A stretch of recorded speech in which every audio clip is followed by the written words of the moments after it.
make your way on inside, please. I promise you that the events to come on the inside is way more exciting than that which is outside. Promise you that much. And I know we're enjoying the food, but there will be more, I'm told, right? Yes, there will be more.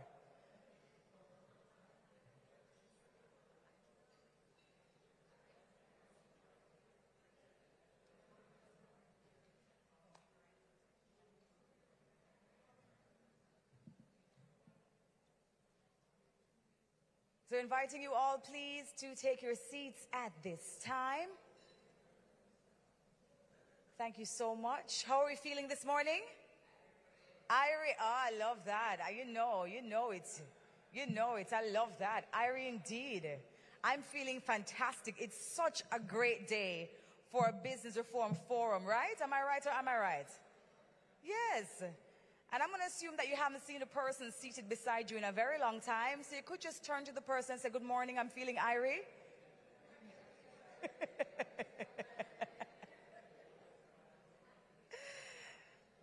So we're taking that word, we're taking that greeting and that feeling for the rest of the day, right? Irie. So speakers, please take notes. At the end of your speech, you have to include irie some way when you wrap up, all right? Please just add it to that. There we go. Thank you so much. You already have it there. Thank you so much. That's what we're talking about. So as we prepare to dive into our proceedings this morning, ladies and gentlemen, I don't know about you, but I continue to feel so proud to live on this amazing Irie island called Jamaica, right? Yes. And indeed, we do have an anthem, which is a prayer, but we're also going to be beseeching the throne of grace as well. But to kickstart our morning, we ask that you all stand at this time as we sing proudly our national anthem of Jamaica. And then we're going to be inviting Mr. Melvin Smith to come forward with a prayer. Eternal Father, bless our land. Guard us with thy mighty hand. Keep us free from evil powers. Be our light through countless hours. To our leaders, great defender, grant true wisdom from above. Justice, truth be ours forever. Jamaica, land we love. Jamaica, Jamaica, Jamaica, land we love.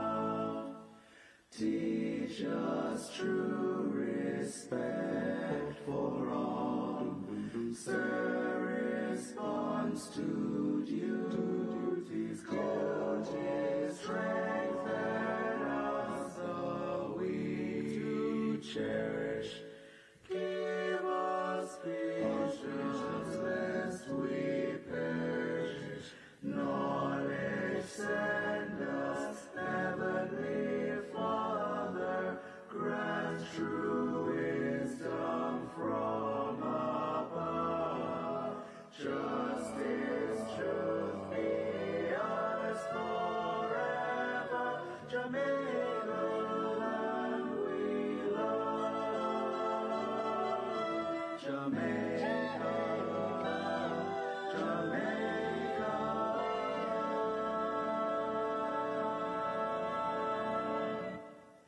Jamaica, land we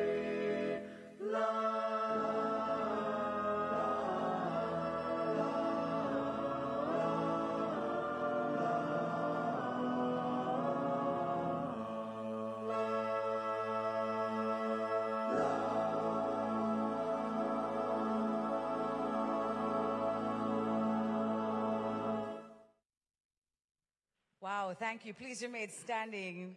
I never sound like that when I'm singing the anthem. We're going to invite Mr. Melvin Smith to come forward at this time for prayer.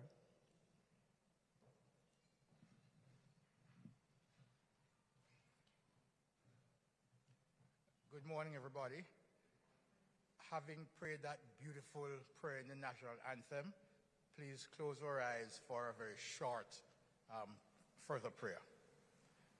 Lord, we thank you for this great opportunity that you have brought us together for the Jamaica Business Reform Agenda presentation and forum. Lord, you are in charge. And Lord, you have taken us thus far through the process. And as we use this forum to outline, to explain, to explore, and to set the next steps in motion, Lord, we ask that you may guide us through today's deliberations. We ask that you inspire everybody who should speak and add value to the proceedings, so that at the end of the day we shall say it was good for us to be here, and that indeed we can have Jamaica land we love go from strength to strength in growth, competitiveness, and indeed the partnership between government and the private sector. These mercies we ask with thanksgiving in Jesus' name. Amen.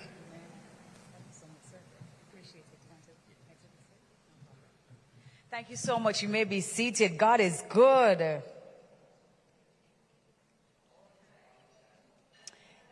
You're an A student, right? I can see why. Let's ask the question again, because I know that we do believe that God is good. So God is good? And all the time? No, we sound like firm believers. That is true.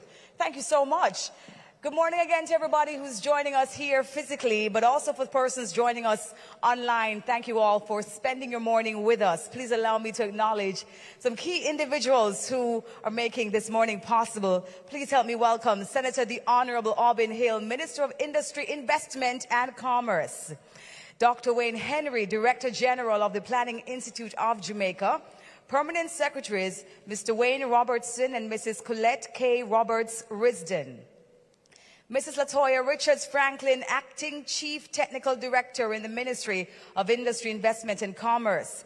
Mrs. Shalette Cox, President of JAMPRO, representatives of the World Bank, members of the National Competitiveness Council. Sounds serious.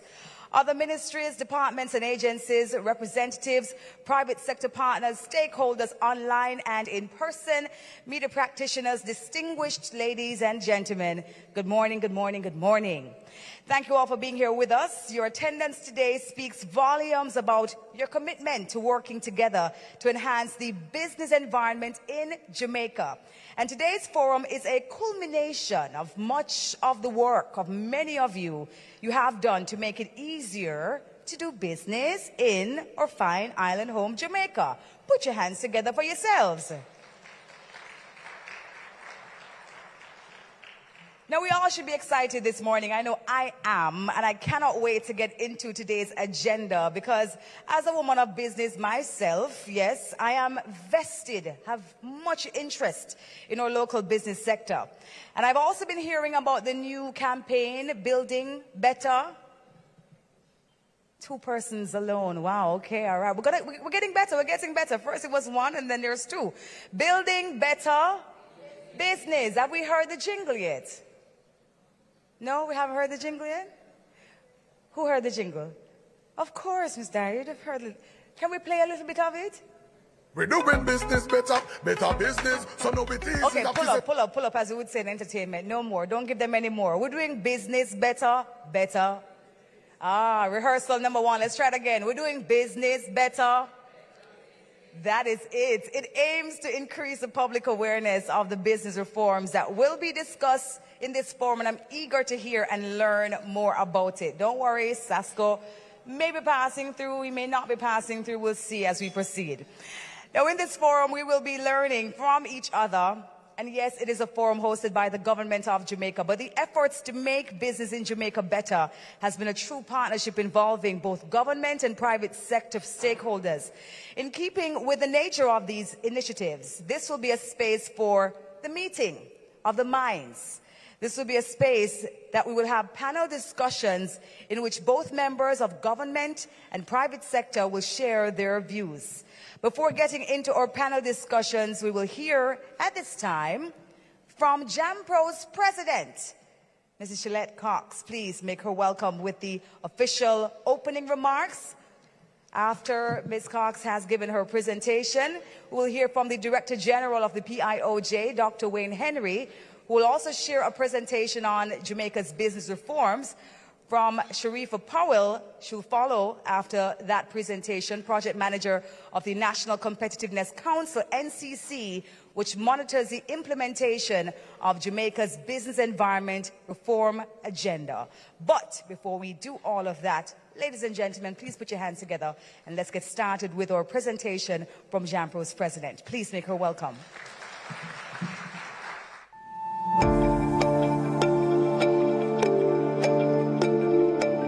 National Development Plan, Vision 2030, captures a number of objectives and outcomes to realize better living standards for the people of Jamaica. And it will involve engagement of all the stakeholders to drive economic growth and to realize development for the country. And a key sector, a key component, a key area of that is the business environment. And it's really the private sector. And the Business Environment Reform Agenda is a program facilitated through our Foundations for Competitiveness and Growth project, FCGP. PIOJ is the implementing entity for the FCGP, for this with the acronym Foundations for Competitiveness and Growth project. And it started initially with a $50 million US loan from the World Bank, geared at improving the business climate and the overall business framework for Jamaica. FCGP started out back in 2014, 2013. It was developed jointly by the World Bank and the government of Jamaica. It is designed to strengthen the business environment in Jamaica for private sector investments. And what that means is contributing to a number of pillars that are deemed to be foundational to the growth of the Jamaican economy. The one that used to describe the government's partnership with the private sector is logical, necessary, game-changing, complementarity, effective, collaboration is vital. Both government and the private sector working together to make this country great. So it's a logical step to have that partnership and strengthen that partnership over the next coming years. If we want to realize the types of outcomes, it's going to take collaboration, of course. We have to work together. Making sure that government services are effective so that our private sector partners can have effective businesses. There is no world within which we can build an effective framework or enabling environment for businesses to operate without our business partners.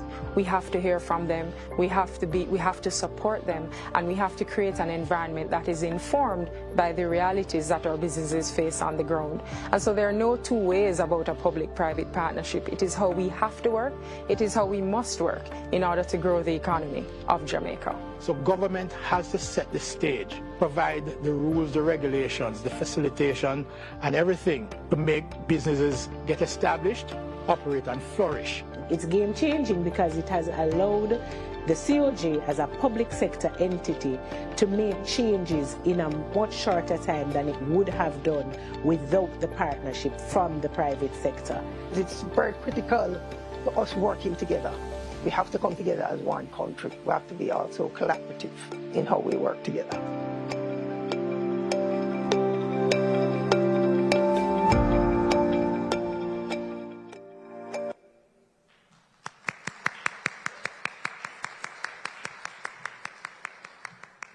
I feel like I could perhaps cross out some pages out of my speech just based off that.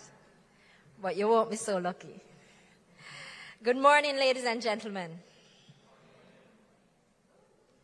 Good morning, ladies and gentlemen.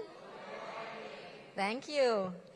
I want to recognize Senator the Honorable Alvin Hill, the Minister of Industry, Investments and Commerce, Dr. Wayne Henry, Director General of the Planning Institute of Jamaica, and our colleagues from the Planning Institute, Latoya Franklin Richards, the Chief Technical Director in the Ministry of Industry, Investments and Commerce, and here representing our Permanent Secretary today, representatives of the World Bank, members of the National Competitiveness Council, heads of entities and teams from our implementing partners across government, our private sector collaborators, stakeholders joining us online, media, ladies and gentlemen, it is a pleasure to welcome you to the Jamaica Business Reform Forum 2024.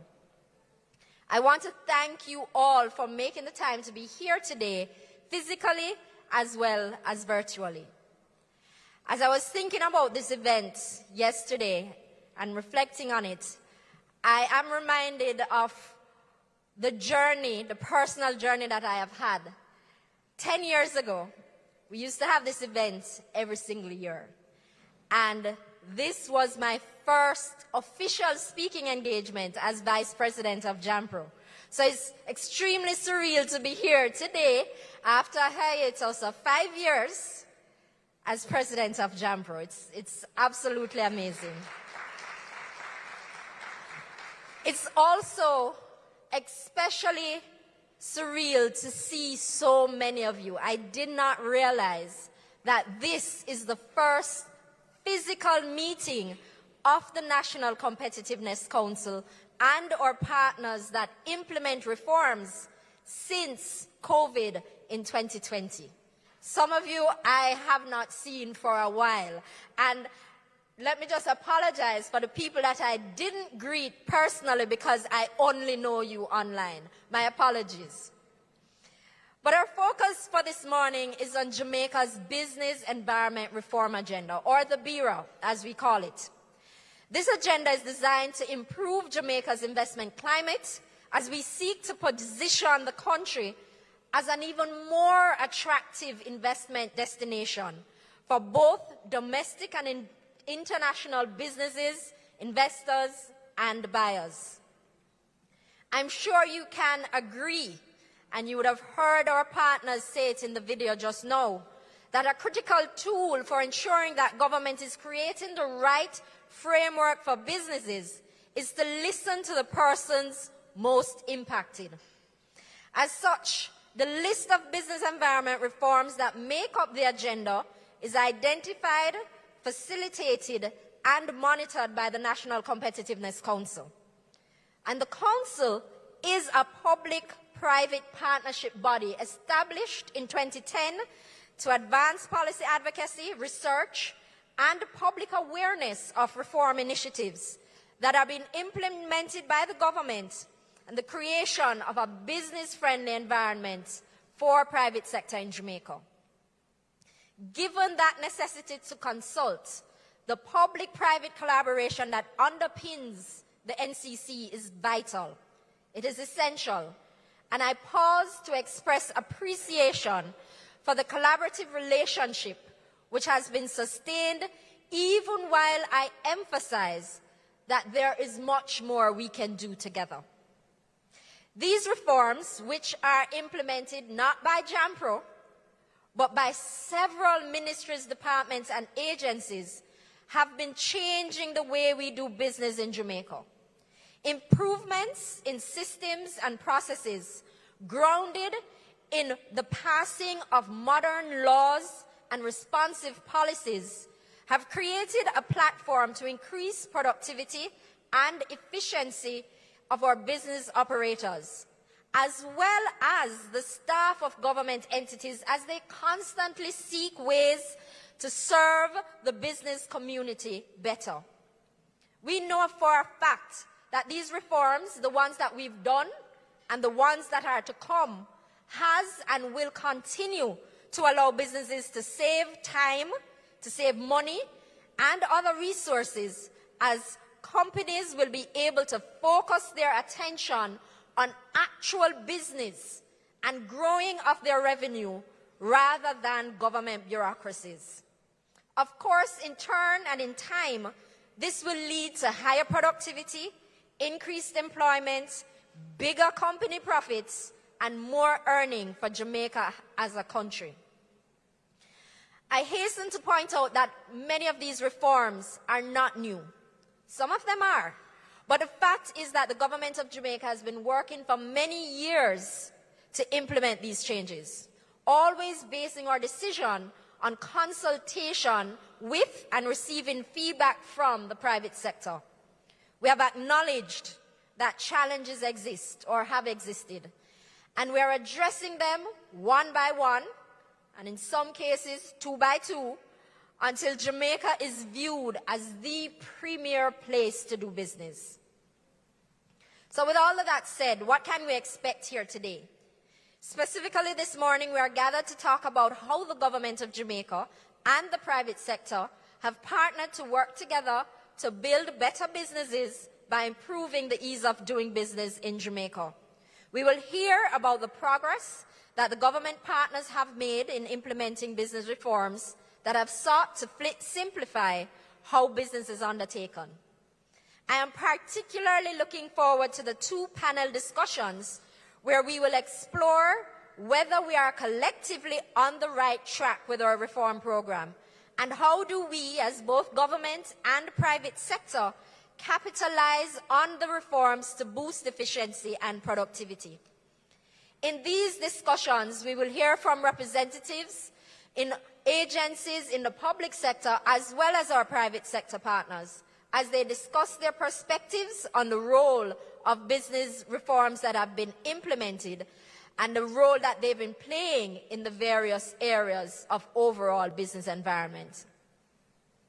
Some of you may be aware that for the past 6 weeks, we have been implementing a special national communications campaign geared towards making the public and business persons in particular become more aware of the changes that government has been making to ensure that doing business in Jamaica is easier, faster, simpler, better. And thanks to Debbie, I know that by now all of you would have heard this jingle. We're doing business better, better business. So no it easy, you have to set up a business. No, you're not for your... And while I'm sure that is not the last time you will hear it today, as a special treat and in the true spirit of digital transformation, we will be interspersing some of the special digital highlights of our communication program throughout the morning. So with that in mind, we invite you to listen and participate over the next 2 hours. Our panel discussions will feature question and answer segments where we will invite the audience to ask their burning questions. So please feel free to participate, ask your questions, make your suggestions. There will also be poll questions for you to respond to. I want to thank you all again for attending. I especially want to thank you for your continued partnership in making these reforms come to life and making a positive impact on businesses and on Jamaica. A special recognition and thank you to our partners in the ministries, departments, and agencies across government who continue to show their commitment in implementing the business forms required to build better business together. Thank you.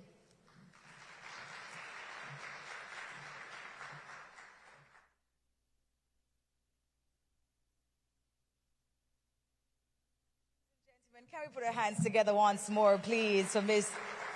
Shalette Cox? Thank you so much for underscoring the importance of us being here today because we're doing... Okay, all right. We're doing bigger business, better, bigger, the business that's bigger and better. And let's just drop the first line again because we're going to get it today. We're doing business better business. So no it easy, you have to set up a business. All right, that is it. We won't give them any more just yet. What did Agent Sasko say? We're doing... there we go. A+ class. Give yourselves a round of applause. That is amazing. Thank you. Now, with Shalette, she presented, gave us some context, background information. We're very, very, very happy to have had that. Well, coming up right now, ladies and gentlemen, we're going to be hearing from Dr. Wayne Henry, Director General of PIOJ, sponsors of today's proceedings. Dr. Henry will be followed by another in-depth and more detailed presentation about the business reforms. This will be delivered by Sharifa Powell, the project manager in the National Competitiveness Council, which has played a major role in these reforms. Please, we ask you at this time to make Dr. Henry welcome. Thank you.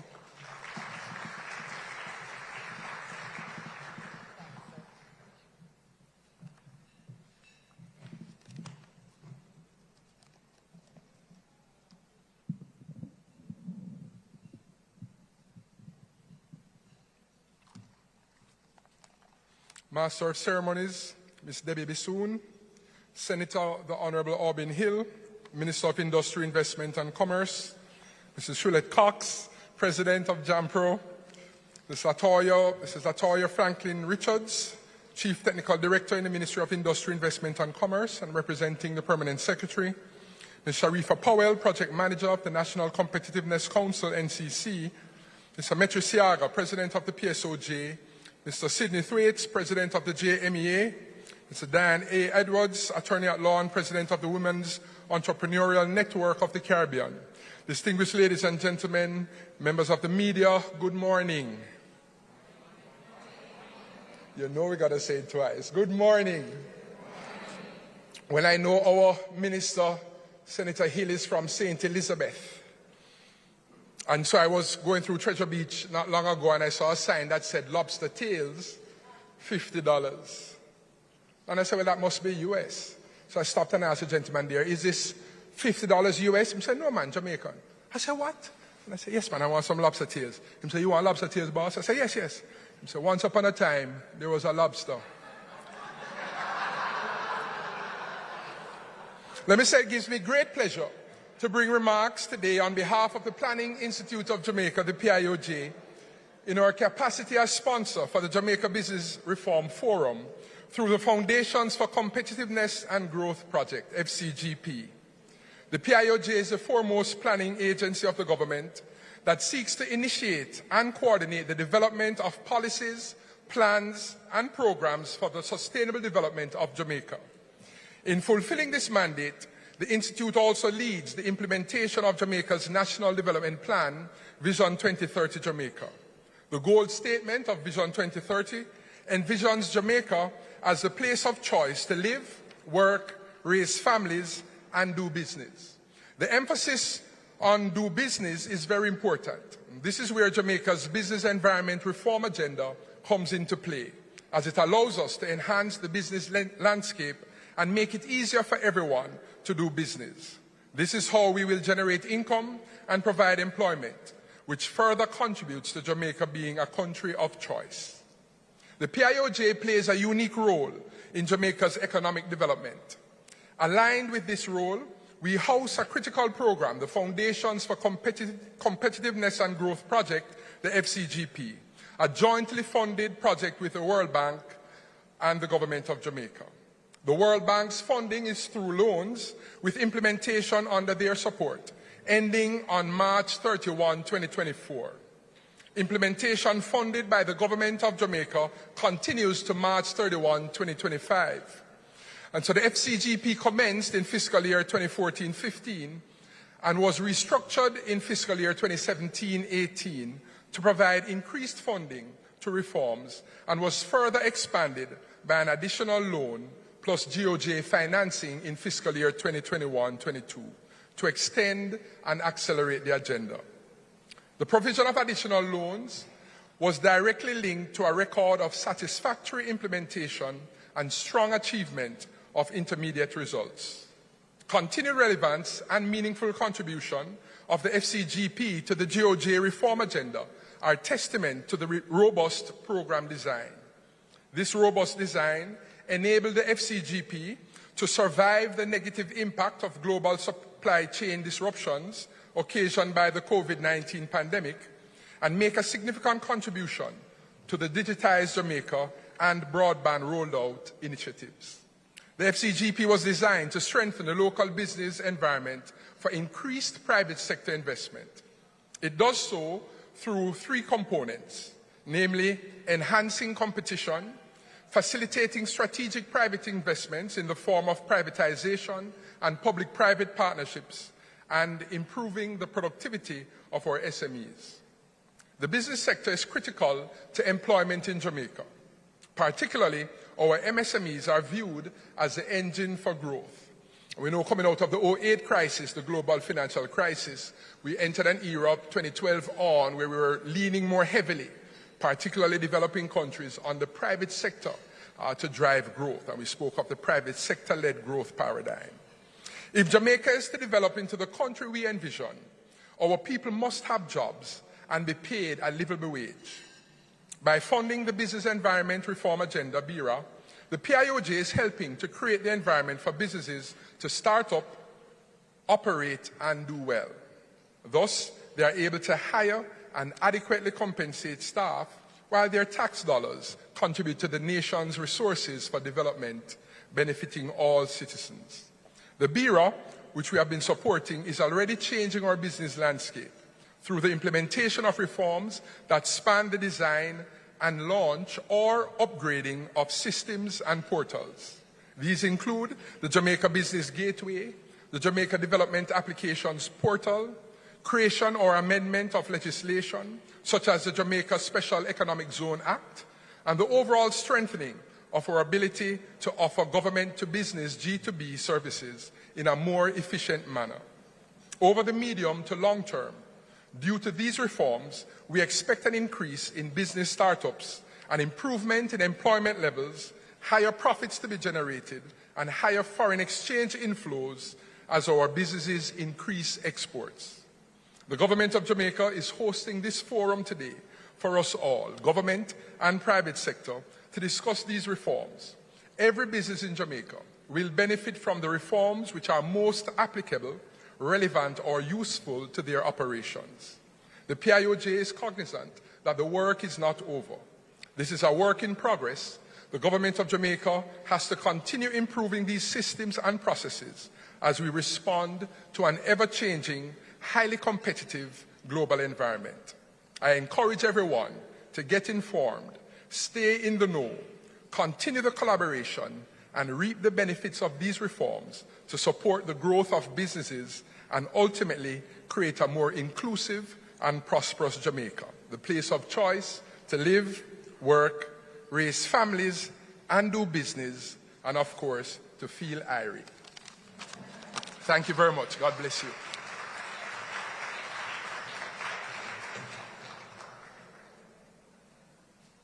The government of Jamaica has digitally transformed and integrated many of its business services, all accessible through a centralized platform, gov.jm. Among these transformations are the electronic business registration form, filing taxes with a click online, providing information on importing and exporting through the Jamaica Trade Information Portal, complementing the Jamaica Single Window for Trade, where you apply for permits, licenses, and certificates. The port community system then enables seamless movement of your cargo. Land acquisition and development have also been reorganized through the development of a national spatial plan and information technology platform. The ability to apply for building and environmental permits through the Jamaica Development Applications Portal, supported by an improved Amanda system for agencies to review, comment on, and make decisions on applications. There is also the Jamaica Business Gateway for you to apply for your licenses, register your investment ideas, and access government services needed to enable your business to grow.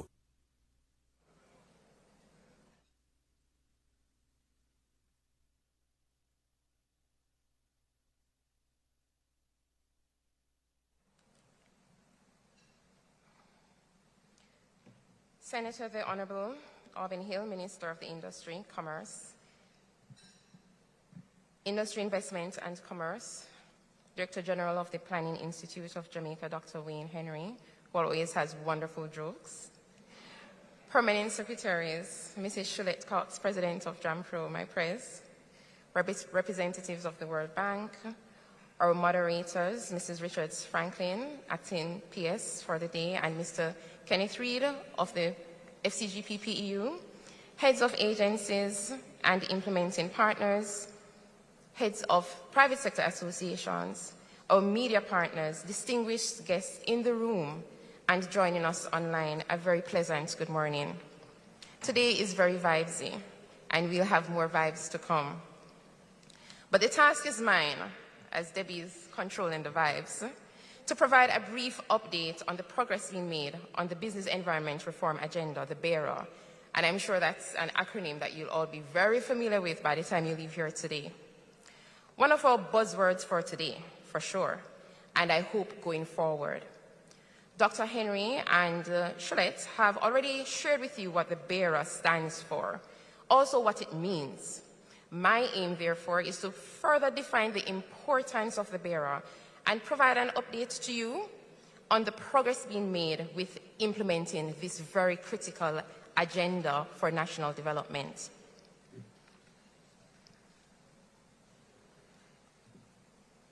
So the National Competitiveness Council had specific goals and objectives. And as we have already appreciated, it includes ensuring that the research is done, monitoring is done. We try to utilize the best practice for consultative, because it is only through consultation that the bearer will bear fruit. Closer. Thank you. And I thought I was being loud. What is the aim of the bearer? It makes no sense to have programs or projects without being able to measure if you are on the right track, if you are being successful at what you set out to do. And so the Business Environment Reform Agenda had established from its beginning specific short, medium, and long-term objectives, including to increase the automation of GOJ processes in the short run, also very critically for the private sector, a reduction of costs, and not only for the private sector, but also for government, to also ensure that there is greater transparency and predictability in the business environment. Over the medium term, as Dr. Henry has indicated, increased levels of foreign direct investment, local direct investment flows, and of course, job creation. It makes no sense to stimulate an economy without these particular measures. Over the long term, ladies and gentlemen, the bearer aims to support with increased economic growth, sustaining efficiency of government services and processes. What does this mean? It's not only for government, but also for the business community. And so we envisage that the bearer implementation will create faster business decisions by the private sector, no longer having to wait for days or months or years for decisions, and also lowering the cost of production, and in the end, creating growth for businesses, including our MSMEs. The Bureau was established, colleagues, not only by a team, or not by a team of persons sitting within the GOJ, but looking at international best practice. And international best practice points to the need to ensure, for example, that we have electronic filing and payment systems, that we have a single window through which our exporters and importers can conduct their business, that we have less than a particular percentage, perhaps 10, Mr. Williams, of containers which are searched at the border, not, however, compromising on our safety and security, that we have an increase in shareholders' rights, and they have a role in the operations of decisions of companies. That we have computerized registries, whether it is for land or any other asset of the government. And we also, as players within a global space, fulfill our commitments and remain compliant at the international level. These are the global best practice on which the bearer has been formed. And I will leave it to you to decide if Jamaica is on the right track in fulfilling the bearer and also living up to these global best practices. In the area of paying taxes, however, let me say and just point out, global best practice is being applied. The 15th of March is almost here, and for our taxpayers amongst us, we know exactly what that means. The comfort of being able to do this from our homes, Ms. Horton, is one of those global best practice experiences. I will not give you more examples. We will digest them as we go through the presentation. Shifting to the bearer, and to provide a snapshot as to what exactly is on the bearer. And when I pester the implementing agencies for reports, what big picture do we fit into? So currently, the bearer covers 12 distinct areas of business regulation. And I pause to highlight that this is actually an expansion on the initial indicators which were established at the beginning of the program 10 years ago, to include market penetration and investment facilitation. The bearer carries 49 major reform projects and 65 activities which are being implemented by over 17 ministries, departments, and agencies of government. And at the risk of leaving somebody out, I hope I don't, I have to say we have the Ministry of Local Government and Community Development, we have NEPA, the Bureau of Standards, the Companies Office of Jamaica, JAMPRO, MIC and all its other agencies, the National Land Agency, the Customs Agency, the Ministry of Legal and Constitutional Affairs, MEGJC, and so many others sitting at the table to ensure that this agenda is implemented. The indicator areas, though, or the business regulation areas of which I speak, span the continuum of starting a business to closing out a business and anything in between. I won't go through an exhaustive list, but I would invite you to check out the website of the NCC at www.jamaicabusinessreforms.com to get a full appreciation of the list of indicator areas.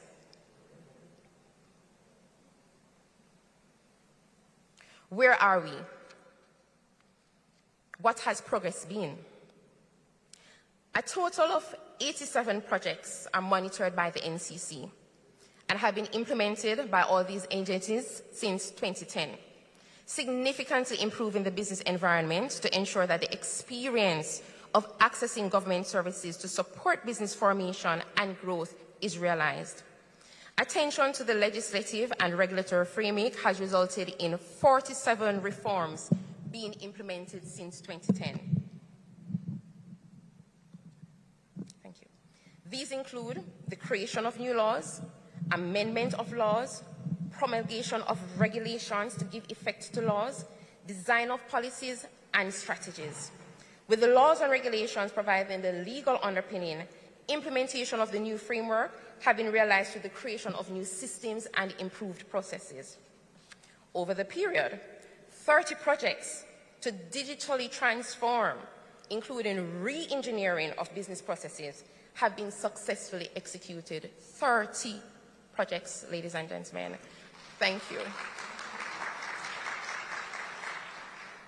These projects have, however, positively impacted over 50 entities which provide government services online, such as in the area of trade, the border regulatory agencies, and the Jamaica Customs Agency. In the area of development approvals, the municipal corporations, all, how many are we now? 14 of them?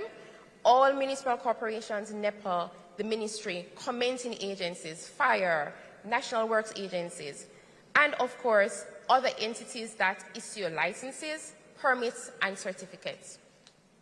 These have been supported by 8 projects dedicated to enhancing the capacities of the entities. As you can appreciate, general institutional strengthening, however, and capacitating ministries, departments, and agencies has been an integral part and parcel of all the reform activities. While the successfully implemented projects are really too many for me to list here today, I will present just a few extremely transformational projects which have impacted positively the business environment. In making it real, if I can use that expression, we have looked at this across 3 areas. The first being providing supports business efficiency and expansion, access to credit, and increased appetite for risk. Oftentimes, if there is no risk, there is no reward. And so it's very critical that our environment encourages and actually stimulates risk-taking. What happens if the risk I'm leading into, it doesn't work out, difficulties? The Office of the Supervisor Insolvency has been strengthened to assist businesses to avoid bankruptcy. Other projects that support this particular area of work, the online payment of taxes, creation of the super form by the Companies Office, where as an independent consultant, if you wanted to get your TCC back in the day, you go to HART, you go to NIS, you go all over. Now, I reapply from the comfort of my home, the click of a button. That makes a big difference. I have now saved myself hours, days, and money and can apply myself to my trade versus chasing a piece of paper. The Jamaica Business Gateway, which you will hear much more about. amendments to the Jamaica Stock Exchange rules. These are some areas that it's not talked about, these specific changes. But when we think about shareholders, minority shareholders having a greater say in the business operations, the decisions, and empowering them, this is a critical part of creating and enabling reform, not for some, but for all. And as I mentioned, avoiding bankruptcy. The second category looks at improving efficiency of the investor experience in acquiring land and pursuing development projects. Some of the critical projects that have been implemented since 2010 include the promulgation of building codes,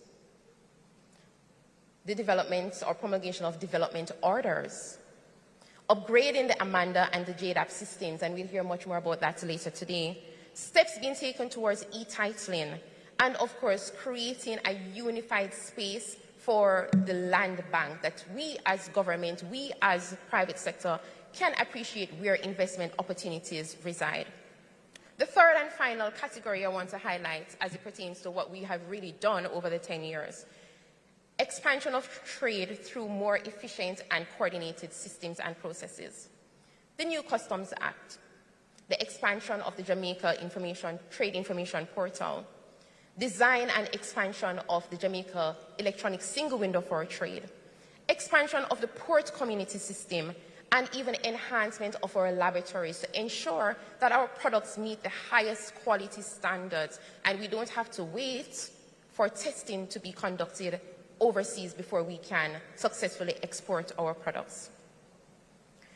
We're not measuring ourselves and patting ourselves on our back, just thinking that we're doing a good job. There are international metrics that we still follow to ensure that Jamaica is doing what Jamaica needs to do, and that the world, using these international metrics, can know and appreciate that. So we would all be aware that the World Bank has redesigned its Doing Business report, and we are looking forward to being a part of its new Business Ready report.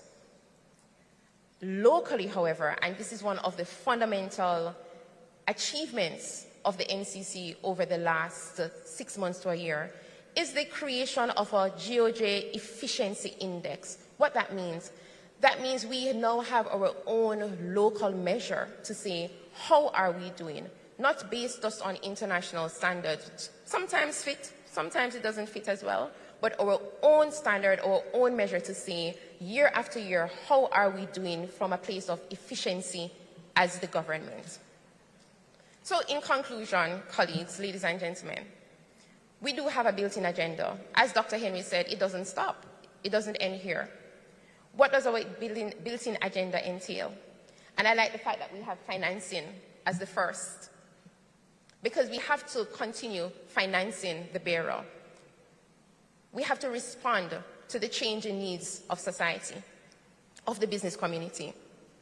Monitoring. We can believe we're doing well, but everything falling off track. And if there is not efficient monitoring of what we do and reporting, then perhaps it will all be for naught. Engagement and capacity. The systems, the processes need to be supported by people. So whilst we have the computers and we have the portals and we have the systems, we still have the people to drive. And so enhancing the capacities of both the private sector to take advantage of these systems and processes and the public sector to deliver will be a focal point of our built-in agenda. Awareness and utilization of the systems. Awareness. This communications program is a perfect launch pad, and we anticipate that we will continue to build awareness of the bearer and what is being done. Sustainability. The investment that is made today has to reap fruits for those tomorrow. And as such, the onus is on both the government and on the private sector to ensure that we sustain not only the gains that have been made, but also sustain the momentum that we now have in order to ensure that the last 10 years and the future 10 years really does allow us to transform the business environment to see further growth and economic prosperity for all in Jamaica. I thank you.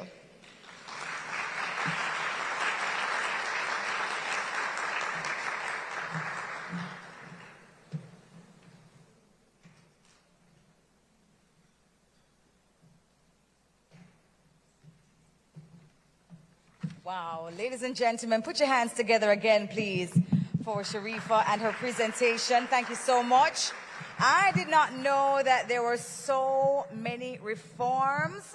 Congratulations on the great work. I know some of us have been already benefiting, and we may not have realized, right?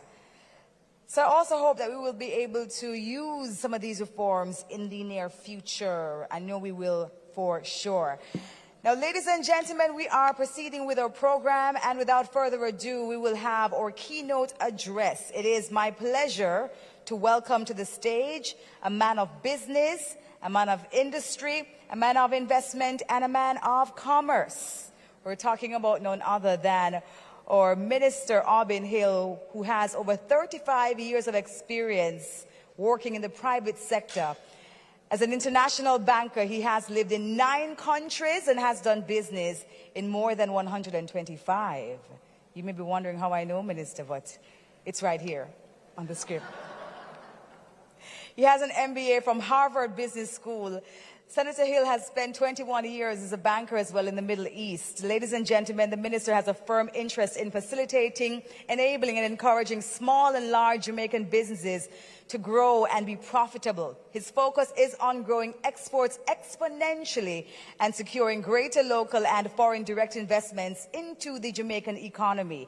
He has responsibility for over 20 agencies and departments. Please put your hands together and let's welcome Minister of Industry, Investment and Commerce, Senator, the Honorable Aubin Hill. Better business, so no it easy. You have to set up a business, though you not fit have contacts and big links to get your business sort out. Talk about business better business. No it easy. You have to set up a business, so you not fit have contacts and big links to get your business sort out. Talk about Jamaica Business Gateway. One single window for cross-border trade, construction permit, real estate, more convenience, less red tape. The application portal online, so you now fit and up in a no long line. That's business faster, improved process. That means smarter, that means no stress. Visit JamaicaBusinessReforms.com to learn how we are building better business together. Sponsored by JAMPRO and the Ministry of Industry, Investment and Commerce.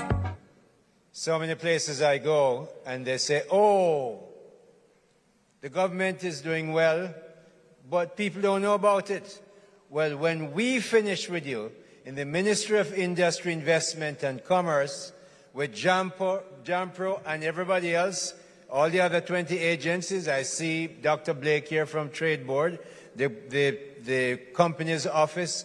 All of us, when we finish telling you, the head of JACISA is here, Jamaica Special Economic Zone Authority. When we finish with you, and you know, the private sector go join, I see Sydney here from the Jamaica Chamber of Commerce, and Mitre was on radio last night talking about the budget. When we finish with you, and what's his name again? Agent Sasko? You hear him? You have to run it again for them, you know, later, Debbie. So that people must know what we're doing. And look at the amount of information that we have. Dr. Wayne Henry, Director of Planning, the Planning Institute of Jamaica, permanent secretaries. I see 2 names here. I'm not sure they're here, but I'll call them. Mrs. Colette K. Roberts-Risden, Ministry of Labor and Social Security. Mr. Wayne Robertson from the Ministry of Legal and Constitutional Affairs. They're very busy with constitutional affairs, so he might not be here this morning. Mrs. Latoya Richards Franklin, the acting CTD at the MMIC, that's my ministry. Mrs. Shirlette Cox, who is the president of JAMPRO and the agency that is putting on this event here today in collaboration with others.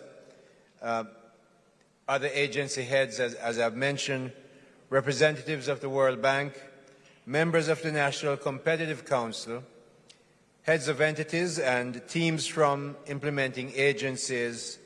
Then we have our private sector partner, of course, Mr. Siaga from the PSOJ, Mr. Sidney Thwaites from the Jamaica Chamber of Commerce, and I see his CEO here, Mr. Larry Watson. Donovan Wignall, who's the president of the MSME, and you know who he is. Mr. Dean Bradshaw is a former, just immediate past chairman of the Construction Industry Council. When this was being planned, he was then the president. Ms. Diane Edwards, former president of JAMPRO, immediate past president, and now president of the Women's Entrepreneurial Network in the Caribbean. And all you media practitioners without whom we can't get the message out, and you must make sure we get the message out. Distinguished ladies and gentlemen, as Minister of Industry, Investment and Commerce, Jamaica's Business Ministry, I am pleased to be here at the Jamaica Business Reform Forum 2024, whose theme is driving productivity through the improvement of the business environment. Last night I heard Mr. Johnny Strong, who anytime he gets on the radio, whatever you ask him, he tells you about productivity. It's like wherever they invite me to speak, you're going to hear about exports. I know you're going to hear about big companies must have smaller ones. So Dennis is up there talking about productivity. So this theme is driving productivity through the improvement of the business environment. In business environment, yes, but what is productivity? Productivity is using what you have. If you used to make 20 gadgets, use the same resources and make 30, 45, then you are more productive. It's not rocket science. Now you have lots of engineers and PhDs like Dr. Henry who will give you more technical details. But basically, I'm from St. Elizabeth, that's how you do it. If you have 3 pots and you make 12 pounds to sell at Christmas time, that's pudding for the English people in here. If you make 12 last Christmas and you have the same pans, the same people you're working with, make 15 or 24 this time, your productivity gone up. So you find a way to make sure you get the ingredients together. You lay it out on the counter so you don't have to run to the kitchen and come back for sugar and whatever else you put in there. It's well laid out, and instead of 12, you end up with 20 or 24, your productivity gone up. You may add one young son in there so they can learn to make puddings as well. So the Ministry of Industry, Investment and Commerce is mandated with the development of policies that facilitate, enable, encourage economic growth and the creation of many new jobs. And I see people on the internet talking about growth holding back and depleting our resources. If you don't grow, how are you going to take care of the population that is growing? If you don't have economic growth, we have to find better ways and smarter ways to grow, but there is no way of taking away, and especially when you're in our position. I don't care what they want to say in other countries. This country has to grow, and it's we who must make it grow. It is we in here. I keep saying the Canadians are not going to do it for you. The Danes are not going to do it for you. The Germans are not going to do it for us. The people in Singapore are not going to do it for us. Not even our friends in Trinidad are going to do it for us. Yeah, you wait. We better do it for ourselves. So we must make sure we get economic growth and job creation going. So it is our mission to substantially improve, and I should let No, Debbie said, no, it was, should I think, talk about growing our exports exponentially. Maybe Debbie too. I'm not interested in ordinary growth. So it is our mission to substantially improve. Now, I'm not sure, and Roxanne knows that I'm going to complain about that split infinitive. We don't do that in my speech. To improve substantially. Not to substantially improve. Don't split my infinitive. If you don't want to know that, you can go check the dictionary. They'll tell you. It's a good, fun game. You can go look for it. And Dr. Henry will explain. He's right here. So, we want to improve substantially the collaboration between the government ministries, departments, and agencies to produce higher economic growth, increase and sustain job creation. We must continue to create jobs, and not just the old ones. Sugar gone, banana almost gone. So now we're looking at logistics. We're Skeledon. Oh, incidentally, you see all those wonderful women up there with Dr. Henry? Him can interview them. I have the privilege of working with 4 of the 5 of them. So, Dr. Henry, you can interview. You stay right there interviewing. But you see how, and incidentally, I want to, when things don't go right, I don't hold back. So when our contracted parties get it right, I make sure everybody know they get it right. This is done by the engine room. Engine room did the one with Agent Sasko as well, and out there, and we had some adjustments we had to make. This one, there's no adjustment to be made. Look at it. It's beautiful how they've done it. I said to Sidney Thwaites, JCC, Jamaica Chamber of Commerce can copy it. I told Metri, PSOJ can copy it. And you notice how sharp it is. This is how we want our messages to go. It cannot be, if it's coming from the business ministry, it cannot be shabby. I will cancel it. I am not going to accept it if it's not first class. Because when I'm telling you I want investors from overseas and investors from locally, you think the people who run with Cinco, they run a great business, Grace run a great business, Jamaica Brothers Group run a great business. We can't go there shabby. So nothing out of this ministry and anywhere else out of government must be shabby. So we want to create jobs. We want to make sure we get a much higher level of exports. And because I'm talking about exports, I have to tell you that in 62 years of independence, we have had 1 year of positive trade balance. 1 year in 1966. We have had 61 years of negative trade balance. That cannot work. We cannot get rich that way. So we have a forum like this, Jamaica Business Reform Forum 2024, to make sure you get the point that unless we export a lot more, and I don't care what you're doing, find an export strategy. Because we are 3 million people. Jamaica is not getting bigger. We might do a little bit when we get really rich like Dubai and add another island in the sea. But we're not there now. So we only have Jamaica. We're not like in Europe where you can invade anybody. We can't invade anybody. It's only sea. So we have to make sure that we go and find export markets. This is one of the main reasons why the forum is here, so you can understand that the government is doing everything. And listen to me now. Them say I'm a government minister and politician.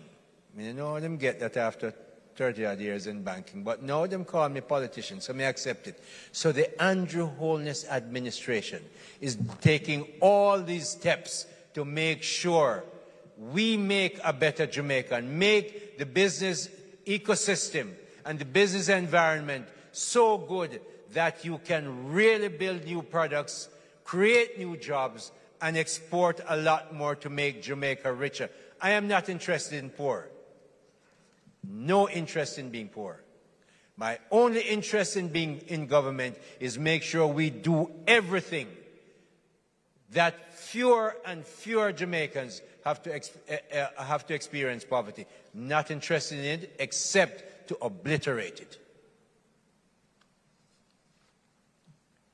We must continue to create a business environment and business processes that create ease in acquiring approvals. That's government, that's us. We make it difficult sometimes. We don't respond sometimes.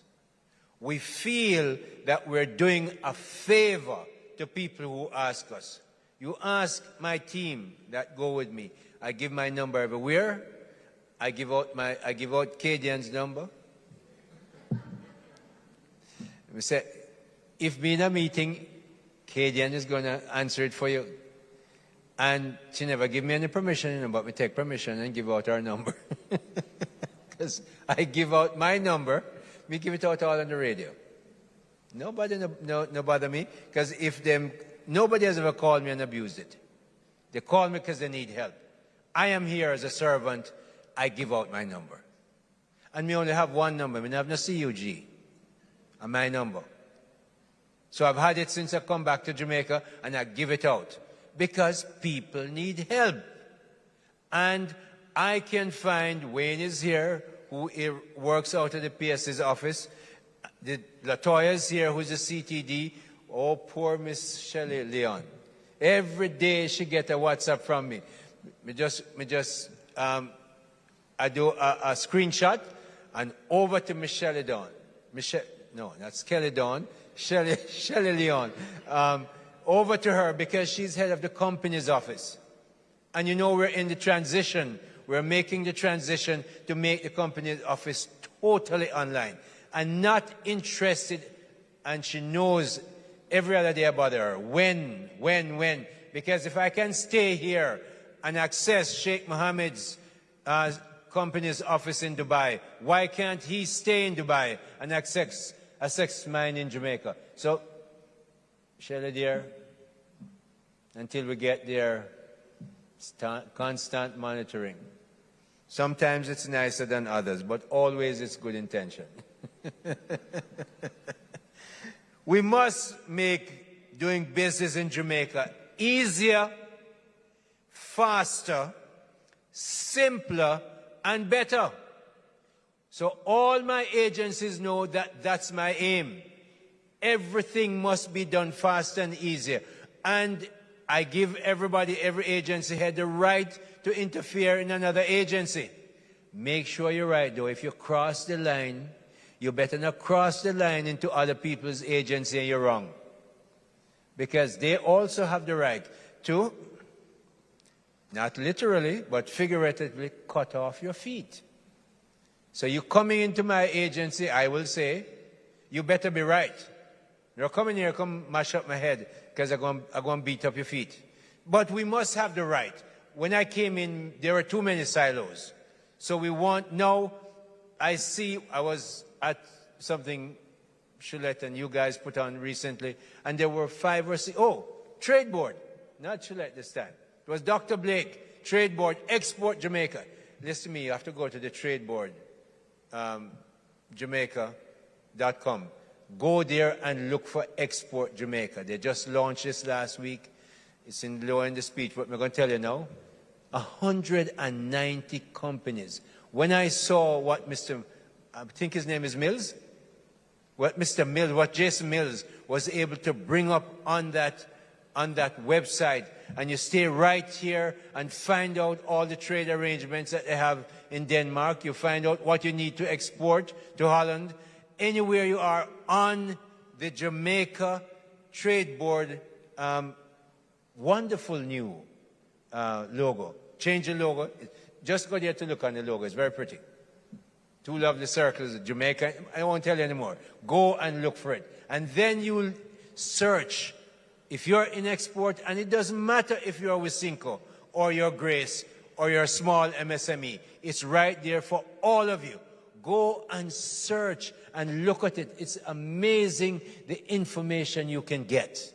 Right there, launched last week by Dr. Blake and his team and me, and they were collaborating with JBDC, JAMPRO, all kinds of other agencies, which is how I want the ministry to work. The business ministry must be about business.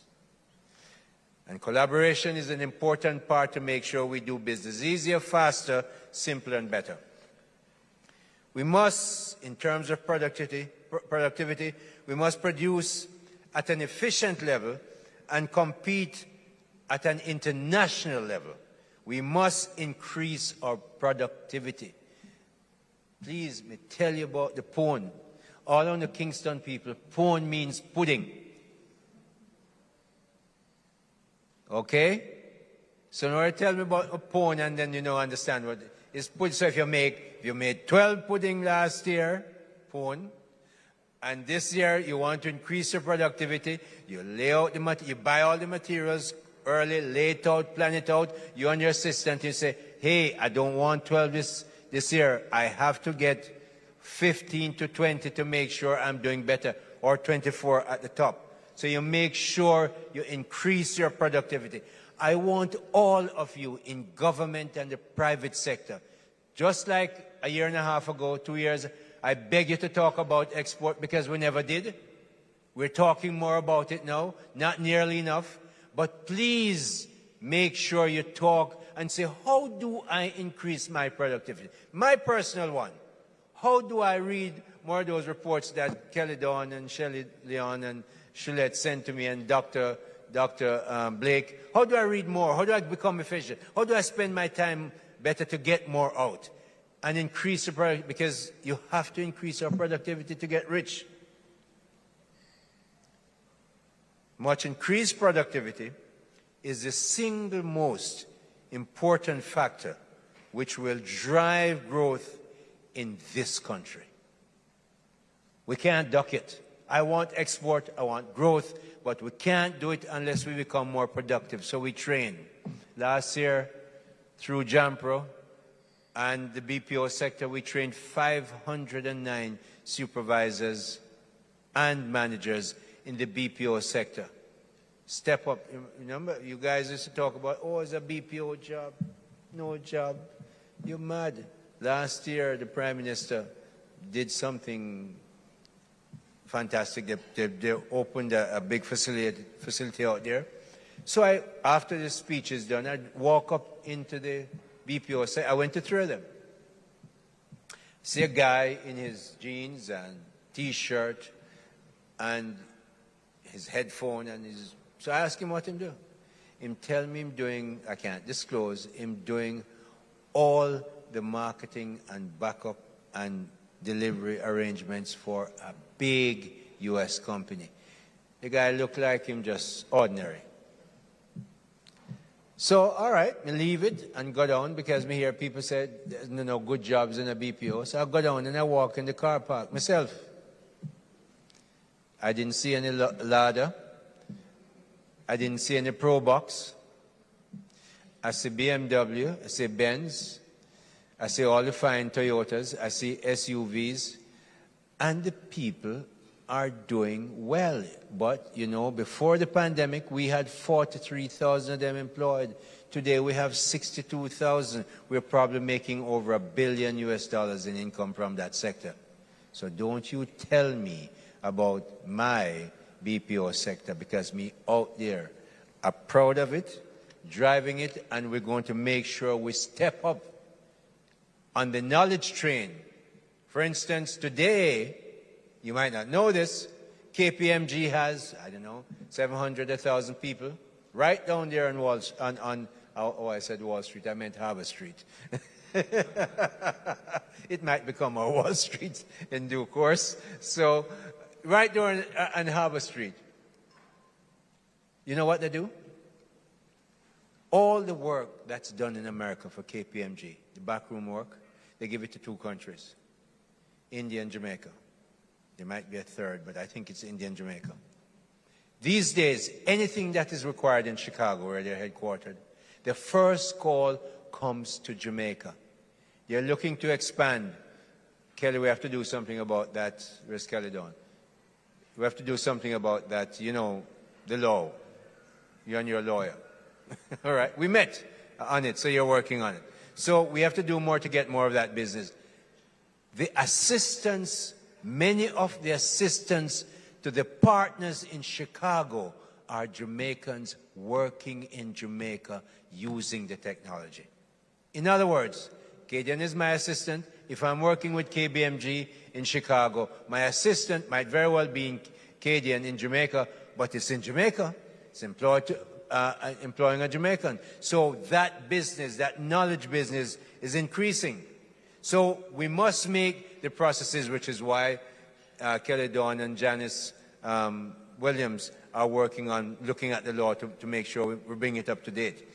Through new and amended legislation right there, capacity building and digital information, we have improved many of our government business processes.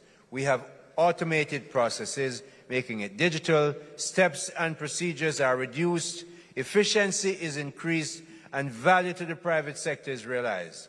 This is what transforming the business landscape is all about, and it's being done. Now, I want to challenge the private sector. I never talk unless I challenge them.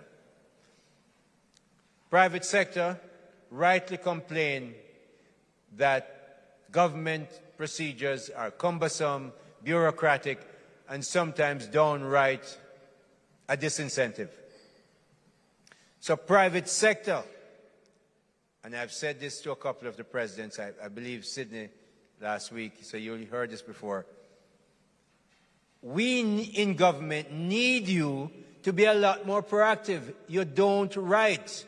In other countries, the private sector, them have whole heap of lobbyists, and them take the law and them draft the law and say, Mr. Congressman, my senator, this is the law I want done.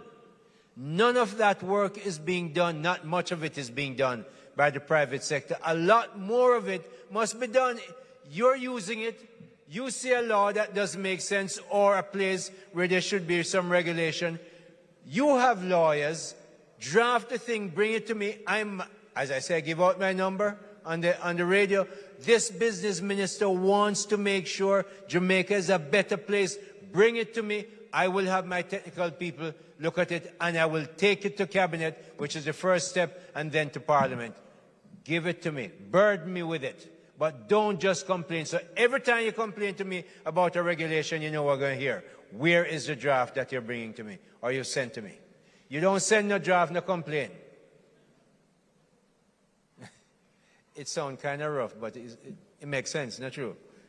Because if you're so bright, you have lawyers, when you make a whole lot of money, and you're going to say that the legislation will work, and you know, send me a draft to change it, and you have a minister who will take it forward for you, then how you mean? We can't work that way. So as you challenge me and say, look, the government is inefficient, and I work to change it, you help me change it by telling me the legislation that you want to have put in place. I will champion it, and we will discuss it. If we have to make adjustments, we do that too. Reforms. I'll talk to you about a reform, and one is the Jamaica Development Application Portal.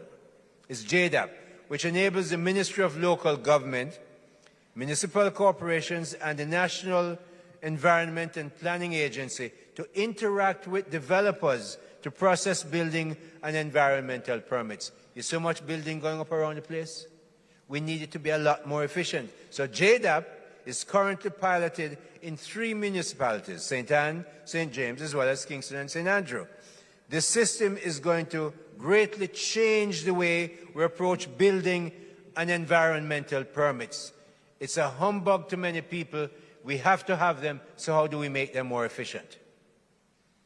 Business can submit their applications online through an improved Amanda system, and there was a time when Amanda needed improvement. I remember at the beginning when I joined the EGC in 2016, 17, 18, Amanda needed help. They've done some serious work on it. The commenting agencies can review applications, provide comments, and make informed decisions. We look at the Development Assistance Center, and I want especially developers to understand what this means. When I met it a few months ago as the chairman of the National Competitive Commission, I was amazed. I didn't even know it exists. So I know other people don't know it exists, so I'm going to tell you about it. Quickly, the Development Assistance Center, which resides within the National Environmental and Planning Agency, NEPA, provides pre-application guidance, not pre-application approval. Don't mix it up. Pre-application, because then we're going to say the minister say, you're pre-approved and then I can't get it and the minister lie. Please. Not this one. Okay. The National Environment and Planning Agency provides pre-application guidance to clients. It operates as a resource center for developers and provides advice to assist in the pre-application process, which is a precursor to the submission of a formal application. those developers and architects who use it have a lot of praise on the DSC. If you haven't met it, go and meet it. It's in NEPA. That's where they can find it, Shilleta Orson Jampro's, on NEPA's website, and use it. It's really, really effective. It cuts out a lot of headache and heartache and time. From January 23 to August 2023, Jamaica total export increased by 29% when compared with the corresponding period in 2022. During the period July 2023 to September 2023, Jamaica's GDP grew by 2.1%. And in 2022, the year of 22, we actually grew by 5.7% coming out of the pandemic. So we are changing. Jamaica is enhancing its export endeavors, and encourages more MSMEs to adopt the export agenda. Let me tell you, MSME, continue to do well in Jamaica. You really want to get rich, work with our agencies, JIPO, JANAC, to make sure you do your testing. The Business Bureau of Standards Jamaica, again, another agency, NCRA, get your testing done so you can export and really get rich if you do it well and consistently. The Jamaica Trade Information Portal, JTIP, under the mandate of the recently rebranded Trade Board, provides guidance, and I told you about the Export Jamaica website and portal that you can use to make your exports easier.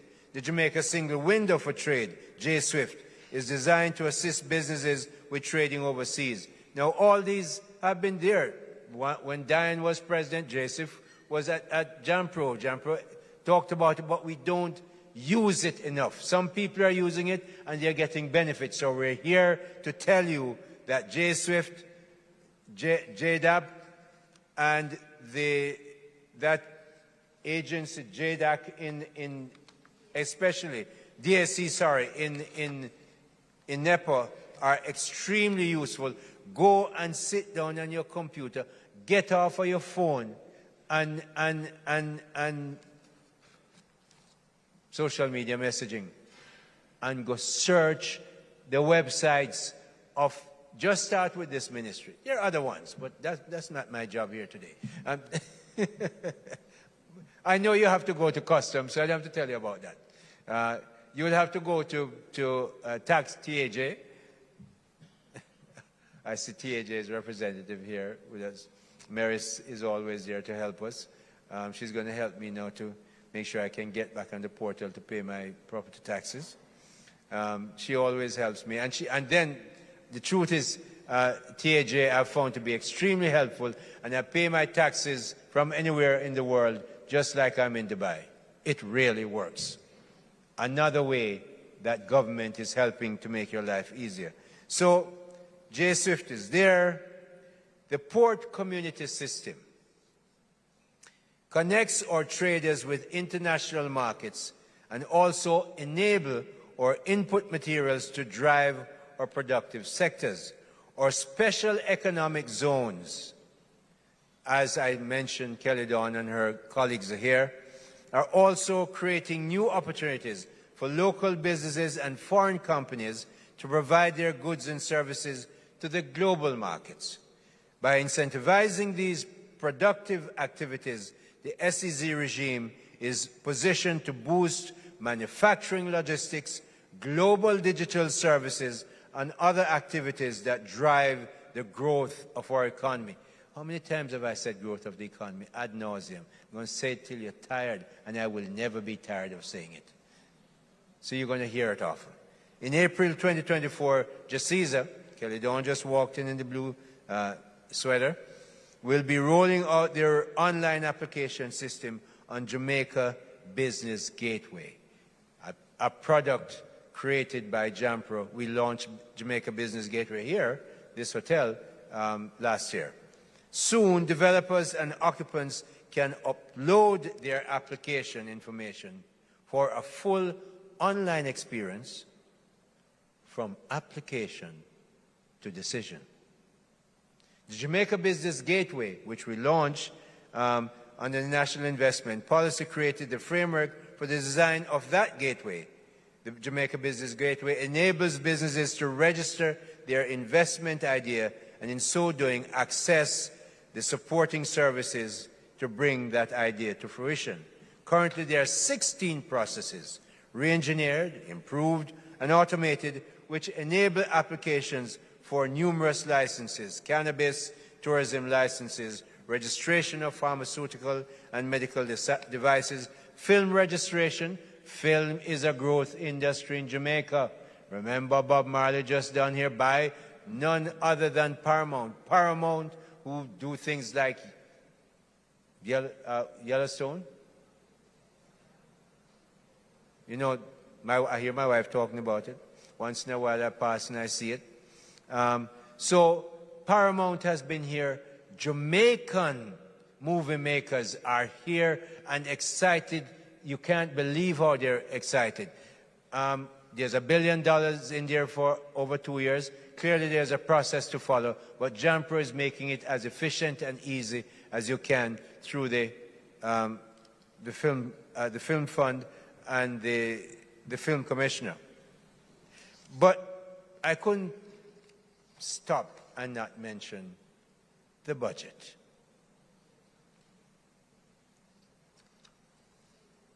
Here, whole heap of chat after Minister Clark doing thing yesterday. No new taxes for 8 consecutive years. That's a historic mark in the country of Jamaica. And people take it for granted. I remember in 2011, 12, 13, 14, I was writing for the Gleaner at the time. Every single year, and maybe 20 years before that, all you listen for is what the finance minister going to tax us on. If on a rum, a property, then GCT,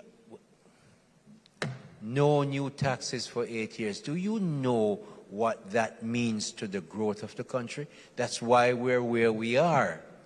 Do you know that the government has been out of the capital markets? That means them not sell no whole per bonds to suck out money and leave the money for the private sector. Mr. Metri, I heard Metri on the radio last night, he was pleased with the budget. Now Metri and Sydney and all those people in the private sector must be very happy because the government used to crowd them out every year with selling bonds to get money to spend. Well, the Andrew Holness administration, not any new taxes in 8 years. I mean, I care what you think. We should get a clap for that. Give me a clap.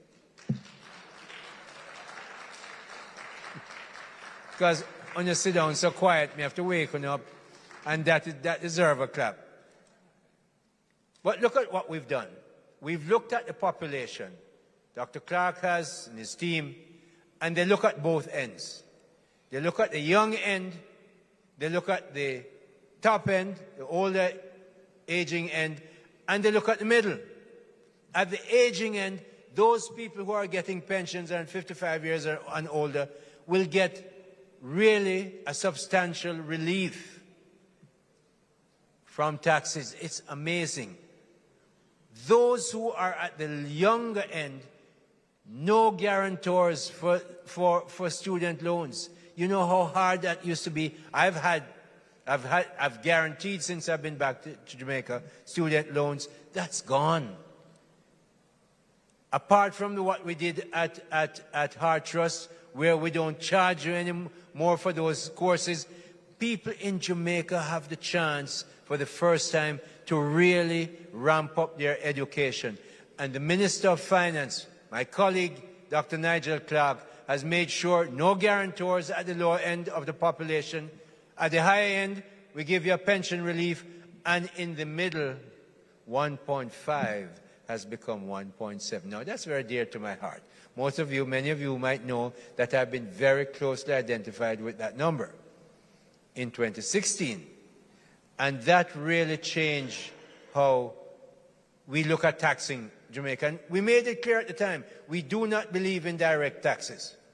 Some of it you have to have. You have to have some income tax still. We want to get to the place where we don't have income tax. You have indirect tax. Why?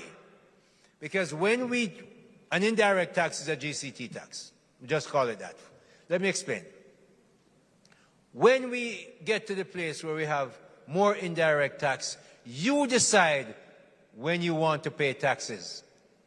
Because only when you buy a service or a product will you pay tax if it's indirect.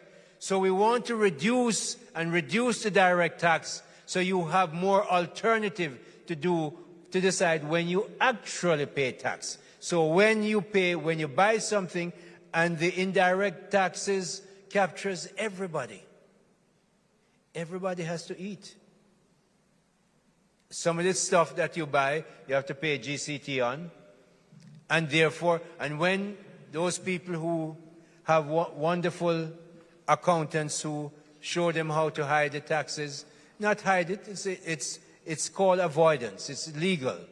When you go and buy your expensive car, you have to pay GCT on it. We get you. So while you might be able to avoid the income tax with your accountants and tax lawyers, you can't avoid it when you go to Mr. ATL or whoever you go to buy your car. You're going to get the indirect tax. So it's good, and you pay taxes when you choose. So no guarantee for student loans, but procurement. Many of you won't believe how important this is. Dr. Clark said we're going to take out many of those steps. That sectorial procurement, I'm chairman of the infrastructure committee for cabinet. So anything over 60 million comes to us. And I always wondered, and I'm never going to be anything as diplomatic as Minister Kamina Johnson-Smith. She knows how to word it properly. So I'm from St. Elizabeth, so excuse me. I sort of did think all along that the sectorial procurement process was, let me say, superfluous. Telly Dawn is shaking her head because she knows that's not the word I want to use. But for this gathering, it was superfluous. Well, Dr. Clark said it's going. He's raised the level that you can choose. Some of it move from 3 to 5, 30 to 60. And I'm going to close by saying to you that big companies must help small companies. And I'm going to tell you a real-life story. Miss Marcia Nicely is over there. Her two sons, Mark and Damon, are over there. They own Mark Design. When I came back to Jamaica, the time came for NCB, which I was running, to buy uniforms. They bring this uniform to me, and I see that they're importing it from our biggest trading partner. So I look at it and said, no, I'm not signing it. Because when I went to school, a dressmaker made my shirt, and a tailor made my pants, and the dressmaker made all the uniforms for the Hampton girls and other girls that were in school. But, sir, when we buy the uniform in Jamaica, they don't fit well. All kind of stuff. I hear all kind of sus. Me just bother with it because me know I'm going to change the policy. So I said, I did a little check. I said, when they make the uniforms overseas, they all fit perfectly? No, they don't all fit perfectly, sir. So who fixed them? You send them back overseas? No, we get the local seamstresses to fix it. So, they can fix it, but they can't make it? I said, that is nonsense. So I said, who's the head of the JMA at the time? JMA it was. Doreen Frankson. Doreen, didn't know her, got to know her well, work well with her. Send me the 3 best uniform manufacturers. Send me 3. We picked Mark by some system. Mark Design got it. Call in Miss Nicely. Why you didn't work with us? She said, well, she was hesitant. I say, I just come to Jamaica. I don't know all the people, so you can tell me. Because I know what it is. It's risky. You say something and then they block you out again. So she told me, I said, they only give me a 1-year contract some long time ago. Fine. So I called in my people. I said, this is NCB, big bank. Them give her a 1-year contract. We have maybe 1,800, 2,000 people. I said, give her a 5-year contract for $80 million. At the time, Miss Nicely, if I remember correctly, was operating out of a 1,500 square foot house she had. Therefore, she's in a residential area. She's illegal. Sooner or later, somebody will tell her, go report her that she'll make uniform in this place. So she got that contract. She built her business. Today, Mark Design operates out of a 24,000 square foot building that they own. They have 140 people. Maybe when I saw her, she had, I don't know, 10, 15, 7, I don't know. Small number. 140 employees today. And she is, this part really, really bless my heart. She exports to 13 countries around the world.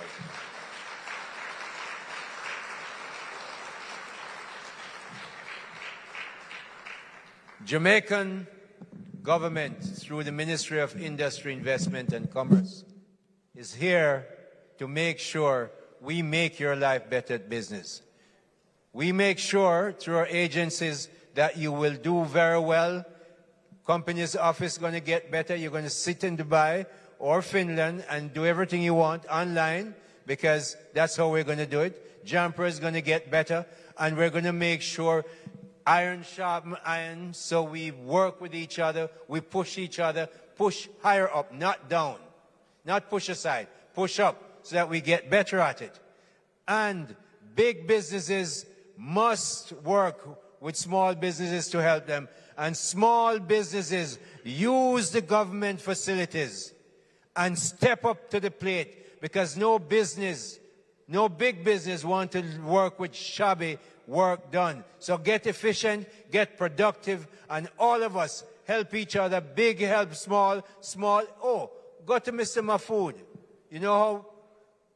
Go to Mr. Mahfood at Wasinko. Go to Grace and see what they're doing that they shouldn't be doing. That you and 3 of your friends, an engineer, an IT person, set up a business and say, Mr. Mahfood, I know you're good at it. Well, you know what? You keep making drinks. Let me do this logistic piece for you. Don't expect that I'm going to come and put the business in your hand. Go look for the business. This is Jamaica's business ministry. Go forth and get rich every single day. God bless you.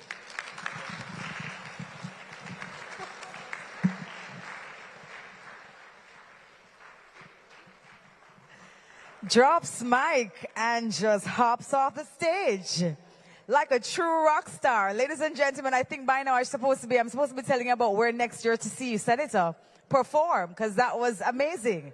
Please put your hands together one more time, please, for our Senator. Listen, we should have had a soundtrack, some kind of music after that presentation, and the way he exited that stage. It deserved drops mic, right? Exactly. We need a Kanye West, something, you know, something in reference, something just, and wow, incredible. I don't know about you, but I'm uncomfortable in a good way. In a good way, sir. Thank you so much. There we go. So no, it easy. You have to set up a business. That is the soundtrack right there. To get your business out. Talk about. We are doing better business. Business even better and better and better. Thank you so much for challenging us, Senator.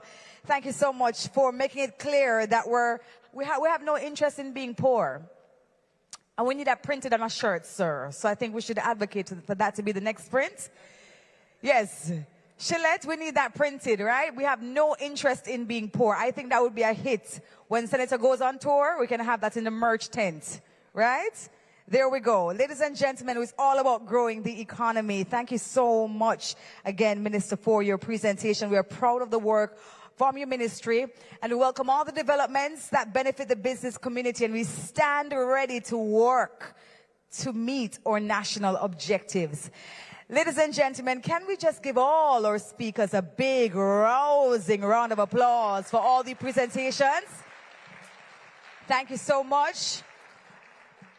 And before we move on, we'd like to just test, if you're still here with us. So we're going to take part right now in our first live awareness poll. What's going to happen is that there's going to be a QR code on the screen, and you're asked to scan the QR code right now with your smartphones. I know everybody inside here has a smartphone. I know. Yeah, because as Minister said, we have no interest in being poor, so we don't have bangers around here. We have smart devices. There we go. Scan the QR code, and then we're going to be going through the questions together. And I know for the persons joining us online, please go ahead and scan that code for me, please. We're going to be asking you some questions, and please do not forget to hit submit after you've made your selection. So let's get into the questions, please, as soon as everybody has scanned that code. There we go. I hear the instructions being handed out already. All right, I'm going to go through the questions. Do we have the questions for the screen? The first question should read, here we go. Where can you find information about the business reforms in Jamaica? Is it all of the above? JamaicaBusinessReforms.com. Implementing agency websites, NCC, MIIC, and JAMPRO social media pages. I think all the above is getting a lot of votes.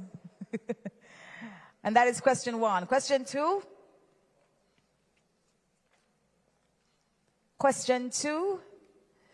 And we are seeing the interactions happen live. Do you know that you can register a company with the Companies Office of Jamaica online? Did you know that?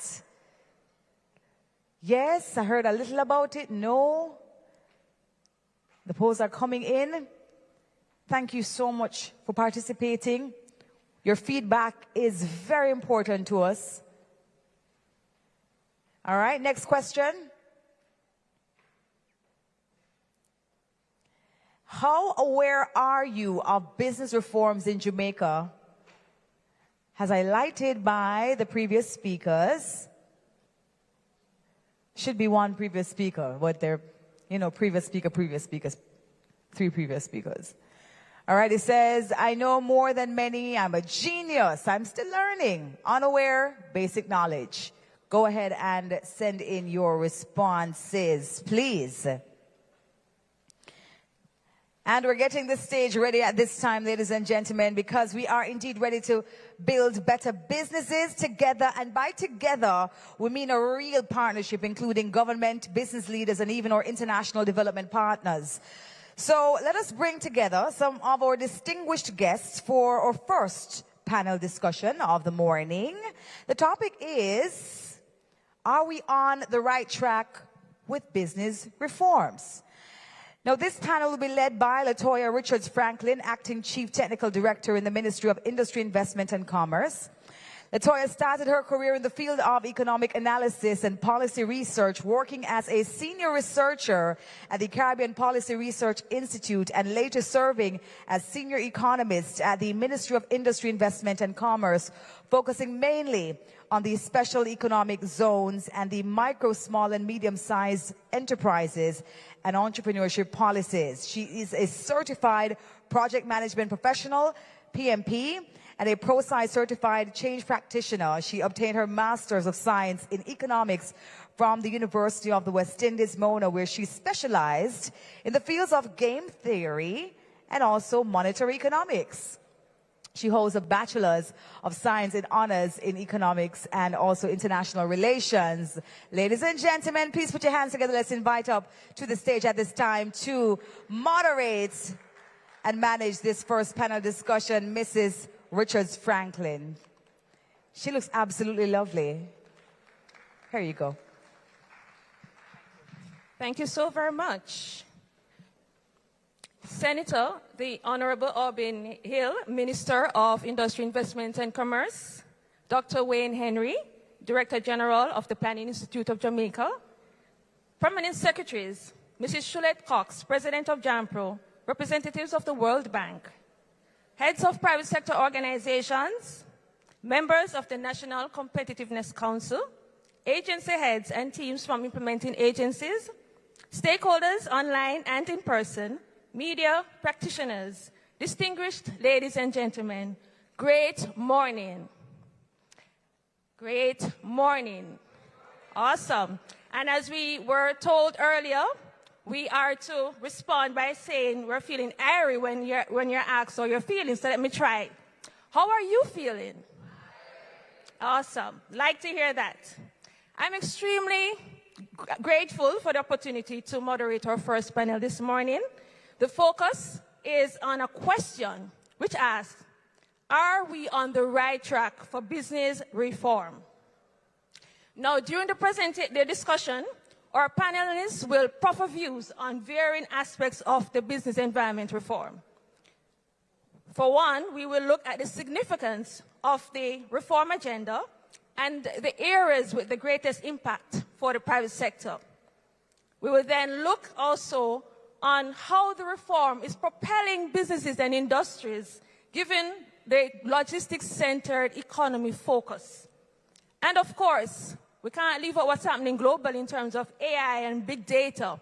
So we'll ask whether the pace of digital transformation under the existing BERA reflect what businesses, industries require in terms of real-time data and services to aid business decisions and investments. Joining me this morning, ladies and gentlemen, for exciting discussion, please help me in welcoming our panelists. Stephanie McLean, Senior Director, Land Titles Registrar of Titles from the National Land Agency.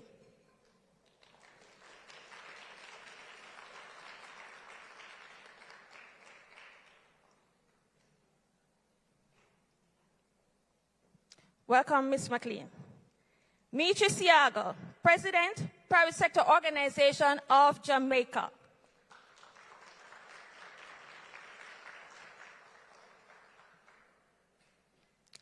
Welcome, Mitri.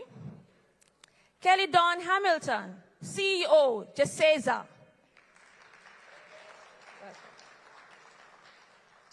And last but certainly not least, Larry Watson, CEO of the Jamaica Chamber of Commerce.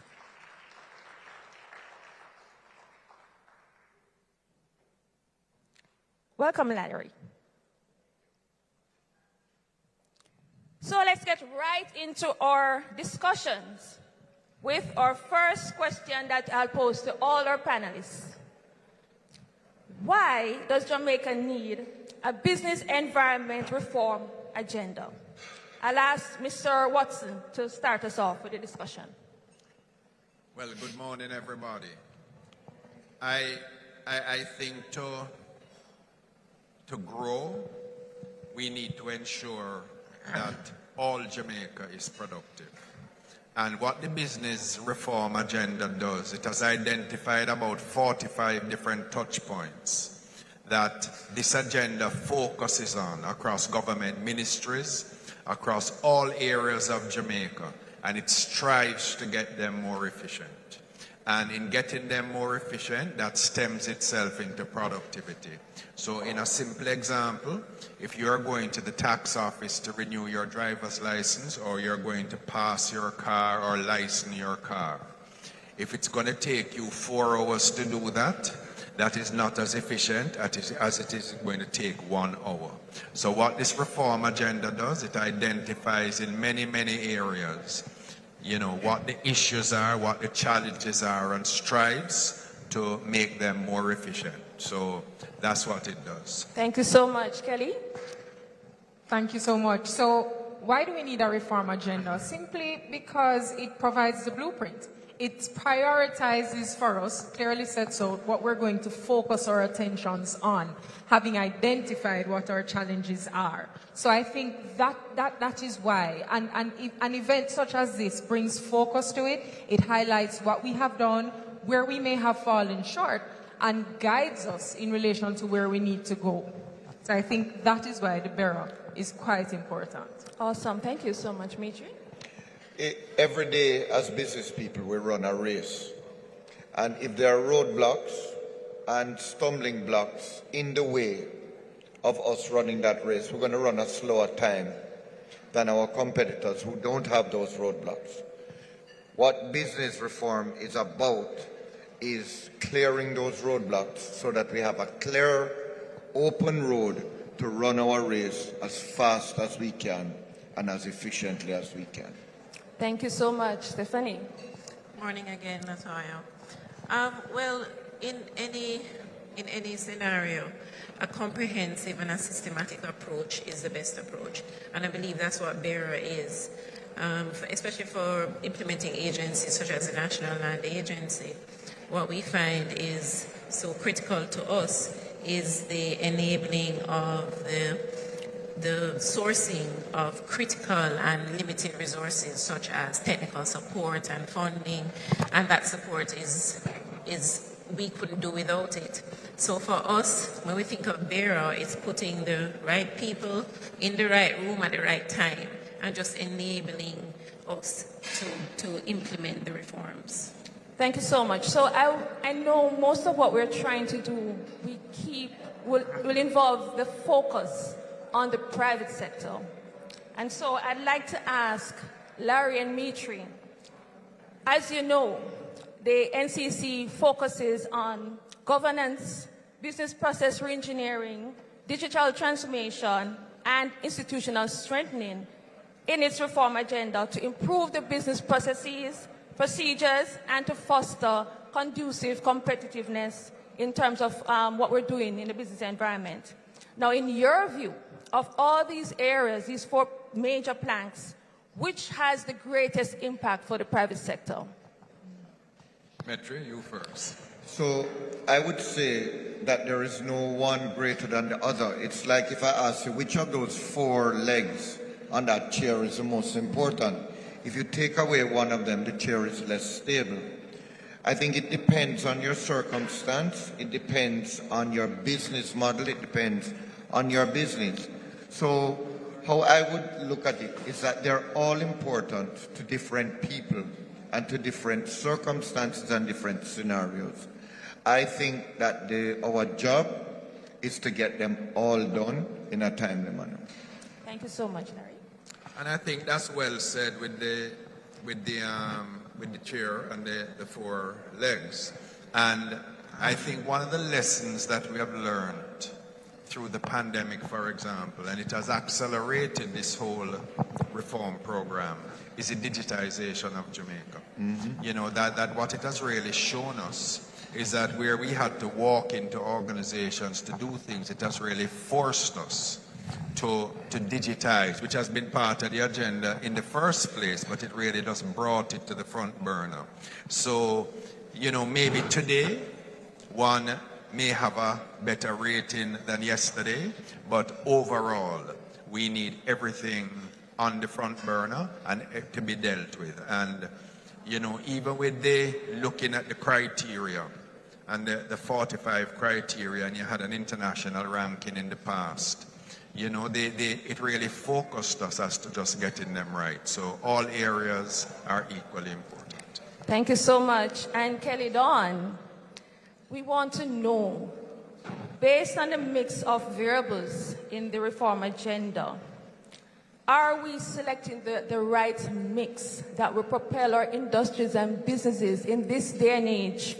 And in the context of our logistics-centered economy approach and the need to build the number of investment attractions that we will need to ensure we are growing the economy, do we have the right mix? That is a good question. Do we have the right mix? My answer to that question is yes. But importantly is our ability to be adaptable. One of the things that we have included in the BERA as a response to what was happening on the ground is productivity. You know, that wasn't a part of it before. One of the things that we have to consider now when we're looking at digitalization is the whole implementation of AI and how we treat with that. Now coming out of COVID, you know, e-commerce is the way to go. If you're thinking about doing business now and not thinking about how to digitalize, then you're a little bit behind the 8 ball. So to answer the question, yes, I think we have the right mix, but importantly, we have to be able to adapt to what is happening on the ground. For us at the Special Economic Zone Authority, digitalization is important. Being able to access the process from anywhere in the world on your phone, online, that's critical. And so we are happy that we will be on the Jamaica Business Gateway come April. And so our SEZ partners, like the PSOJ and other members of the private sector, will be able to conduct their processes online. So trading across borders the mix that we have on the reform agenda is huge. It is wide. Sharifa went through the various numbers of activities. Larry mentioned it a while ago, over 60 odd activities that we have. But we know that it is a process because the world is continuously changing and we have to adapt. When we envisioned the Jamaica Business Gateway a couple of years ago, where we were and where we are now are two different spaces. But again, it comes back to how willing we are to adapt to these changes in order to keep pace. In terms of, from a logistics perspective, for the Special Economic Zone Authority, I mean, our objective is to make Jamaica the logistics hub of the Caribbean, but we can't do it alone. And I think that what is important to understand in any reform agenda, in any thrust to drive economic growth, we as the facilitators on the government end must partner with our private sector in order to hear what the challenges are so that we can remove the roadblocks. As Metri said, if we have a chair with 4 feet and we remove one of them, the chair becomes less stable. All the facets are important, but again, the reform agenda helps us to prioritize that importance, and we are able to direct our resources accordingly. So, yes, to your question, I mean, an important part of the growth is the partnership.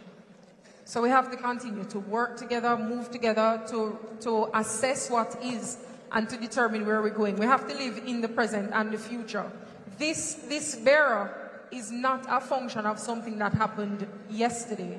It's a function of work that began years ago. And so in order to progress, we have to keep looking, fixing, tweaking, making changes, and moving forward with implementation. Thank you so much. And we have, of course, NLA here. And NLA is among the quite a bit of MDAs that are enablers, implementers of the reform. And we would know that when we're implementing reforms, there will be changes that sometimes mean people change, system change, procedural changes. We'd like to know, Stephanie, whether there's an example of a major reform effort to be undertaken by the NLA, and we'd want to ask that you share with us how this will transform the NLA and generally land administration in Jamaica. Okay, when NLA was identified from very early on as an implementation agency, and an agency that needs to be targeted as it relates to digital transformation, as you know, the NLA is responsible for the management and administration of all Crown lands. So you can see why we would have been targeted early on by NCC. So one of the functions of the NLA is a registration of transactions, mortgages, leases, sales, which is of course very important. But right now, that process is a completely paper-based process, and it's a manual process. So what we're working on closely with the NCC and with PIOJ and JAMPRO as our supporting groups is to implement an electronic titling system to replace our paper-based system and to go completely electronic and digital. Right now, with our paper-based system, we've hit the ceiling. We can't improve anymore with the current system, and we need that injection of technology. So we're hoping that with this injection of technology, what we'll see within the NLA is a total change in the way that we function and we serve our customers, and even the way in which our individual divisions interact with each other, the more sharing of information and the more organic sharing of information. But for external customers, for sure, what we expect to see with the increase or the improvement in our operational efficiencies is faster processing times. We're looking at registering transactions within minutes instead of weeks or days or even months sometimes. And also a greater transparency, because you're able to then go online and quickly see what the status of your matter is. We already have major buy-in from our external stakeholders, especially the younger ones who don't want to come into the office. They want to sit where they are and conduct their business. So it's a very exciting time for the NLA. Thank you so much. And I like the fact that we are looking at the digital transformation aspect, because that is, we are in a day and age where Gen Zs and other such-minded young persons, they want to be able to get things done quickly. They want solutions. And of course, businesses, we want to be able to do it now, and we want to get the services done right now. We want information now. We're in the now day and age, right? So I'd want to know from the private sector, Larry and Mitri, we know we're focusing on digital transformation under the agenda. And this is critical because we want to ensure we're on top of things, right? The world is at the fourth industrial revolution, where we're talking about AI, we're talking about big data, we're talking about data analytics, and the need for this in making business decisions, in making investment decisions. I'd want to know, are we doing digital transformation at the right pace? Well, I think it can be accelerated, okay? And, you know, this committee has, or this project has been around since 2010. When you look at the sequence of what has been achieved, a significant amount of them has been in the last, 3 or 4 years. When you look at the trade board, you know, Hugh Blake is there, and he has just launched his new digitized trade portal. You know, question, why wasn't that done 5 years ago? And it's great that it's done now. Now, what this forum is about, what this public presentation here is to share with everybody and, to be quite honest, to put pressure on organizations, government units, and individuals to move the process. You know, the land agency, the lady just mentioned, you know, what she's doing, and, you know, we have to get it right. If you go, for example, to Canada, you can lodge a check with a photograph and you can lodge the check. Can we do that in Jamaica? Question mark. So within the private sector, within the public sector, we now have to look to say, if we really want to put ourselves in the forefront and at the cutting edge, you know, of technology, of where it can be, we really have to push the envelope to make sure we get there. And I think the younger persons are pushing the envelope. They are pushing pressure on the system because they are aware of what can be done and ensuring that companies and government institutions really do it properly. So I think it is going quite well. I think we can do it much better and much faster, and there is a will to do it, and hopefully it will get done in short order. Thank you so much, Mitri. No, we haven't done it fast enough. It should have happened faster, but it didn't, and we are where we are today. We need to now speed up from here. We need to get the process moving much faster than it has already. But functions like today, events like today are going to help that and be a part of that process. So I'm confident that we will move now from strength to strength. Thank you so much. And I'd like to ask, because we're looking at the youth and the fact that, you know, we have to plan for generations to come. So I'd like to ask each of you to provide your remarks on whether we are undertaking reforms that will have a lasting impact on generations to come. I'll ask Stephanie to start. Okay, well, I mean, we're all here, but in a few years, we're going to be making way for the Gen Zers and the Generation Alphas. They don't want to know anything about paper. They want everything digital. They want easy access. So if we start these reforms now, by the time it's their time to take over, they're ready, they're running, and they're already further and beyond. Thank you so much. Mitri? Yeah, you know, technology moves at a swift pace, and we need to make sure we're keeping up with it, and we need to make sure that by the time we finish this process, we are not left way behind in the paper age again. So whilst we have to look at doing what we're doing now, we also have to look forward. And we have to look at what is to come 5 years down the road so that when we reach there, we're not surprised. Thank you so much. Kellyanne? Yes, I think what we're doing, we have to conceive of making the changes now that will impact tomorrow's Jamaica. That is the drive. We are here today because of work that people before us did, and we're reaping the benefits of that. Let us not acknowledge that things have happened and Jamaica has really done a tremendous job in a number of areas. I mean, we have our manufacturers that are in countries across the globe, in spaces that you wouldn't even know about. So yes, absolutely, we have to think about tomorrow in terms of how we manage the areas of responsibilities that we have as agencies, public, private sector. And yes, we have to move, as Metri said, wearing two hats. What is happening now and what will happen in years to come so that the reforms that we implement will meet the demands of the future. Thank you so much, Larry. I think what is for sure is that the time frame between one revolution and another is shortening. When you look at the Industrial Revolution, and that transitioned into the computer revolution that started in the 70s, and now we are into a new revolution. And I think you'll see the shortening of time and the impact on society is going to be significant. And all that glitters is not gold.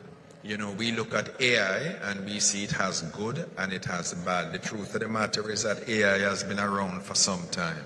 They have been working on AI from you had Siri, that was AI, talking to machines, but it is now taking a new era, a new generation, and we have to be part of that change, but knowing the limitations and making sure that we take the best of it and integrate it in our society.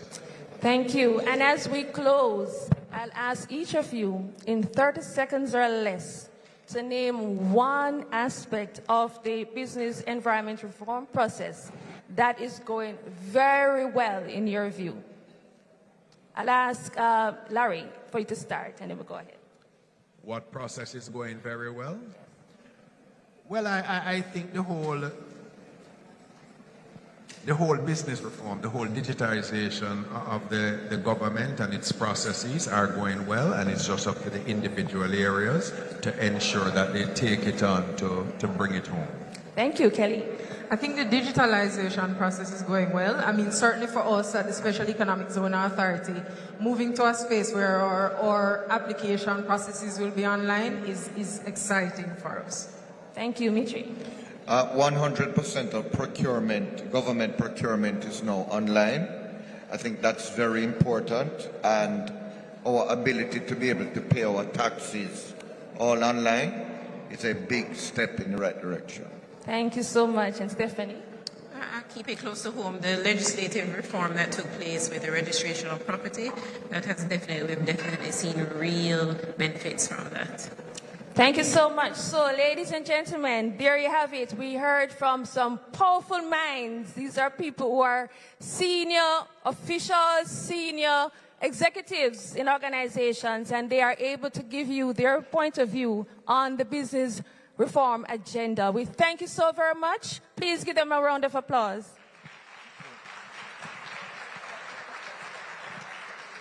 Okay. We're going to be... Okay. Yes, I've been told that we can allow for 2 questions. So if you have a question, please signal.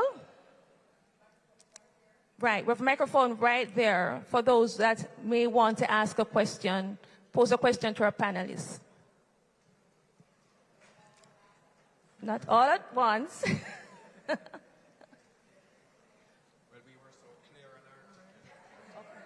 I think there's one person. No, it was just checking. All right. So if you do have questions, please feel free to reach out to us and we will address them. Thank you so much again, ladies and gentlemen. Enjoy the rest of the day.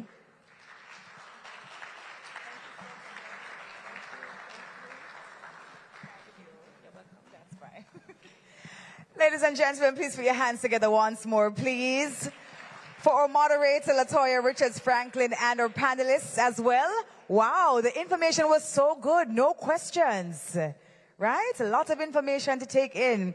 Well, we're at that point in the program. I see some serving happening at the back, but I'm very happy that we have persons seated still in the audience, and we're so thankful for you who were joining us online. Thank you so much for staying with us. We have much more coming up. In fact, we're heading into our next panel discussion at this time, I believe, after this video is played. Turn your attention to the screen. The government of Jamaica is now making it easier for businesses to import and export, with all related information now accessible on the Jamaica Trade Information Portal, and the required permits and licenses available through the Jamaica Single Window for Trade. Agencies continue to coordinate inspection of goods at the border, ensure the highest quality through accreditation of labs, and achieve the highest standards in products. The port community system has also allowed for the seamless movement of cargo. This is how we are building better business together.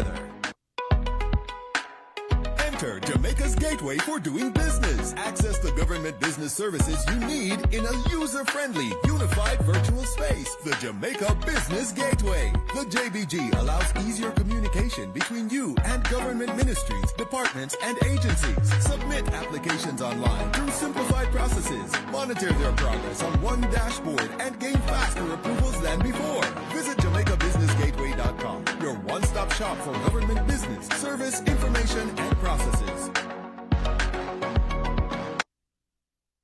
It's seamless, coordinated, and faster. So before we get started in our next panel discussion, we're going to put back on the screen the QR code for our next round of questions. And for the persons joining us online, you're able as well to engage with us. Go ahead and scan that code, please. I hope I'm not standing and blocking the way for anybody. There we go. Because your engagement is absolutely important. We want you to go ahead and answer just 2 questions. Just 2 questions. Oh, the chair is blocking? Ooh. You may have to stand. I know, it's hard.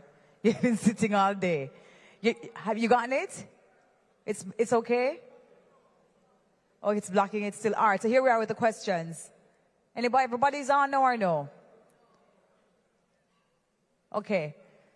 So we're going to make sure that we put that back on the screen in a second. But for the persons who are on, these are the questions that you will see. Do you think that we are on the right track with business reforms in order to better position Jamaica as an attractive place to do business? And the options are there. Yes, we are making some good progress. More needs to be done, and no. And your honesty is absolutely necessary. That is the question that you'll see. You'll see another one as well. Can we put up that question?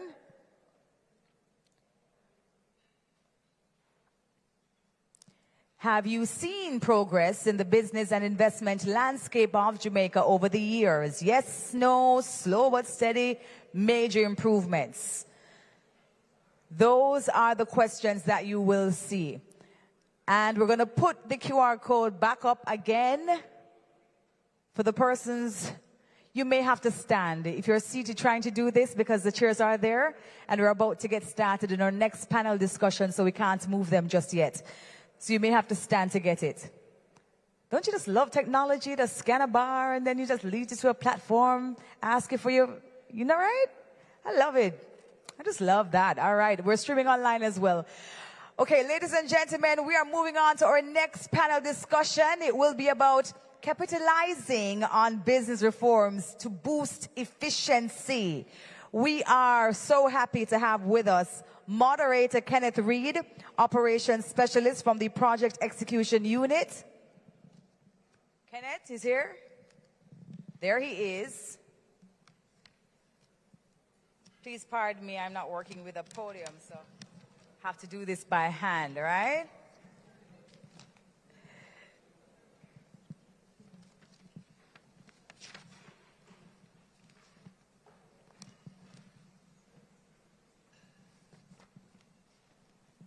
You're going to invite everybody else, right? Yeah, okay, all right.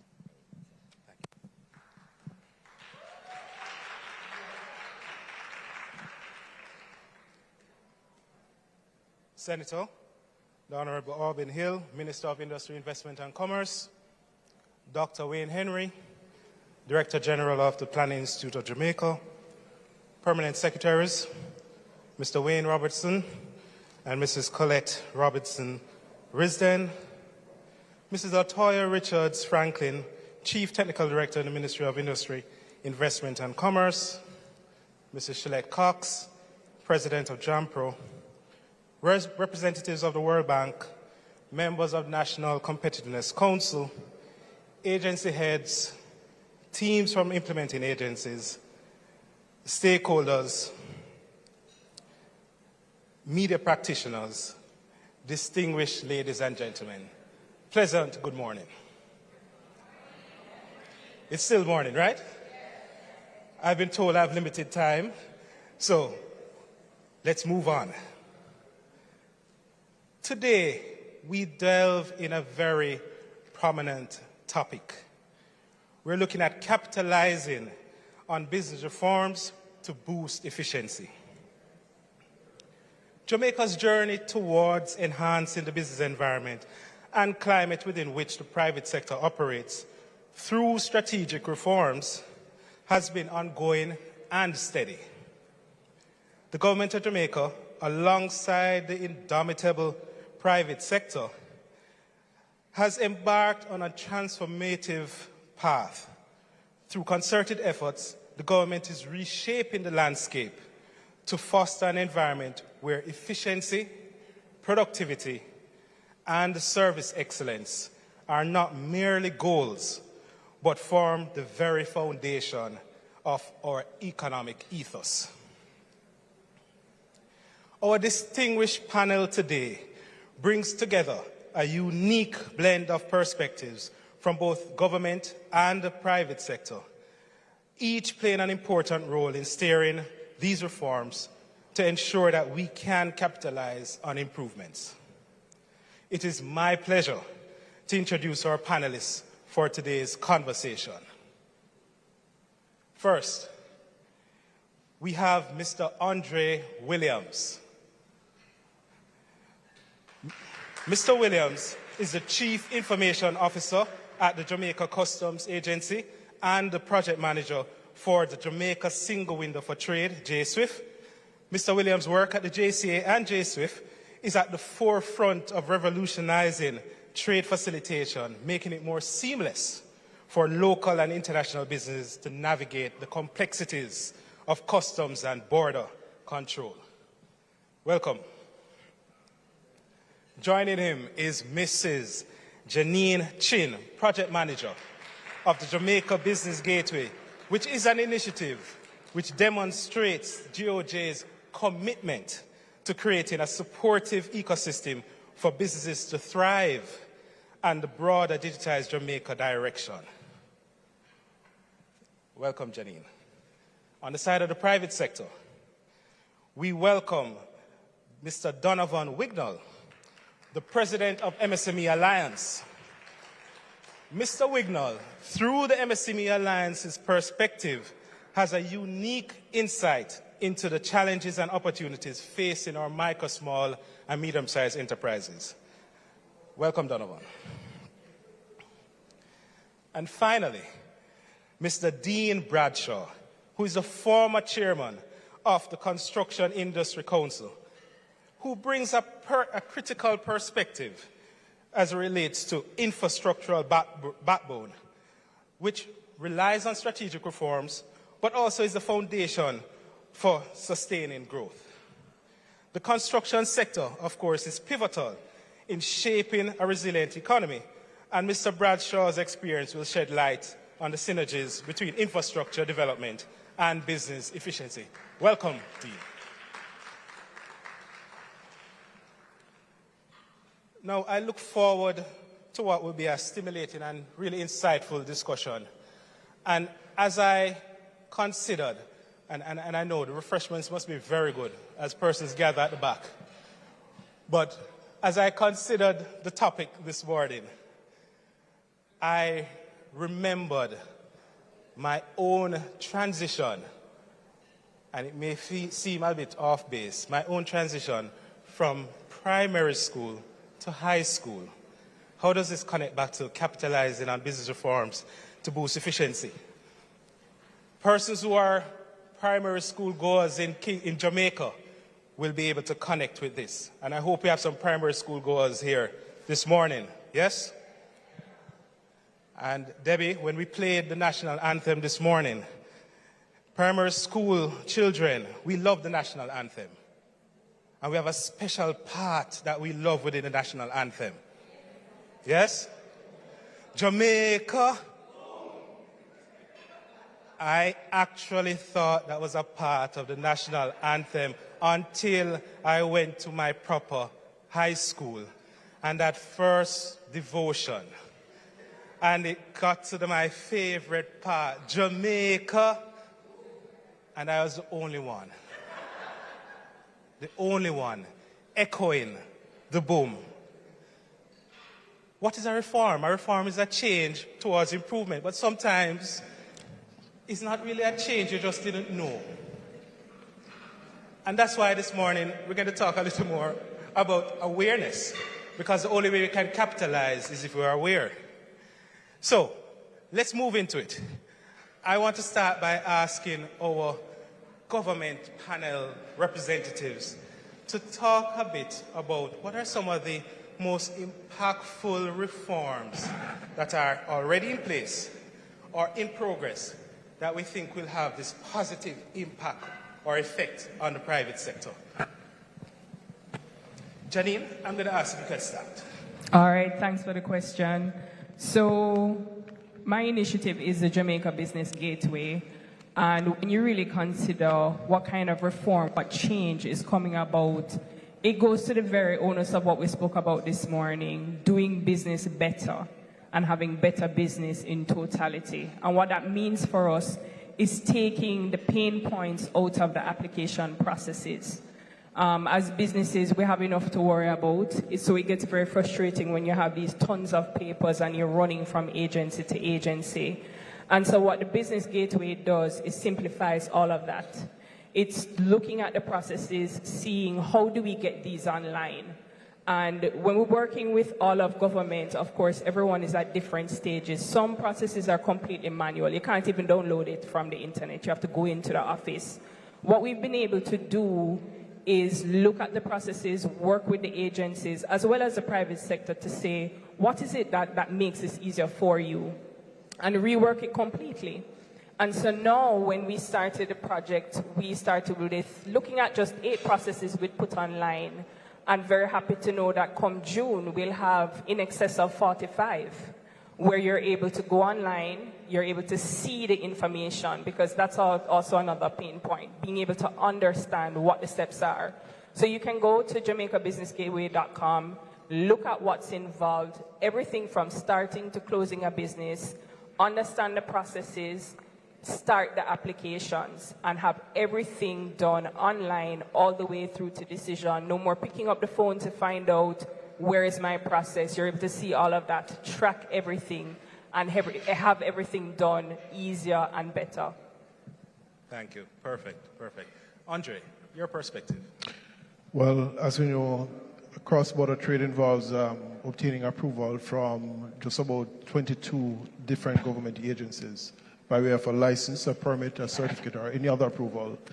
And 90% of these agencies were offering a manual service. And there's a lot of back and forth. There may be multiple agencies involved. And we can understand the difficulty that this would have caused for importers and exporters. The Jamaica Single Window for Trade is one of those very impactful business reform initiatives, bringing about ease of access to government services.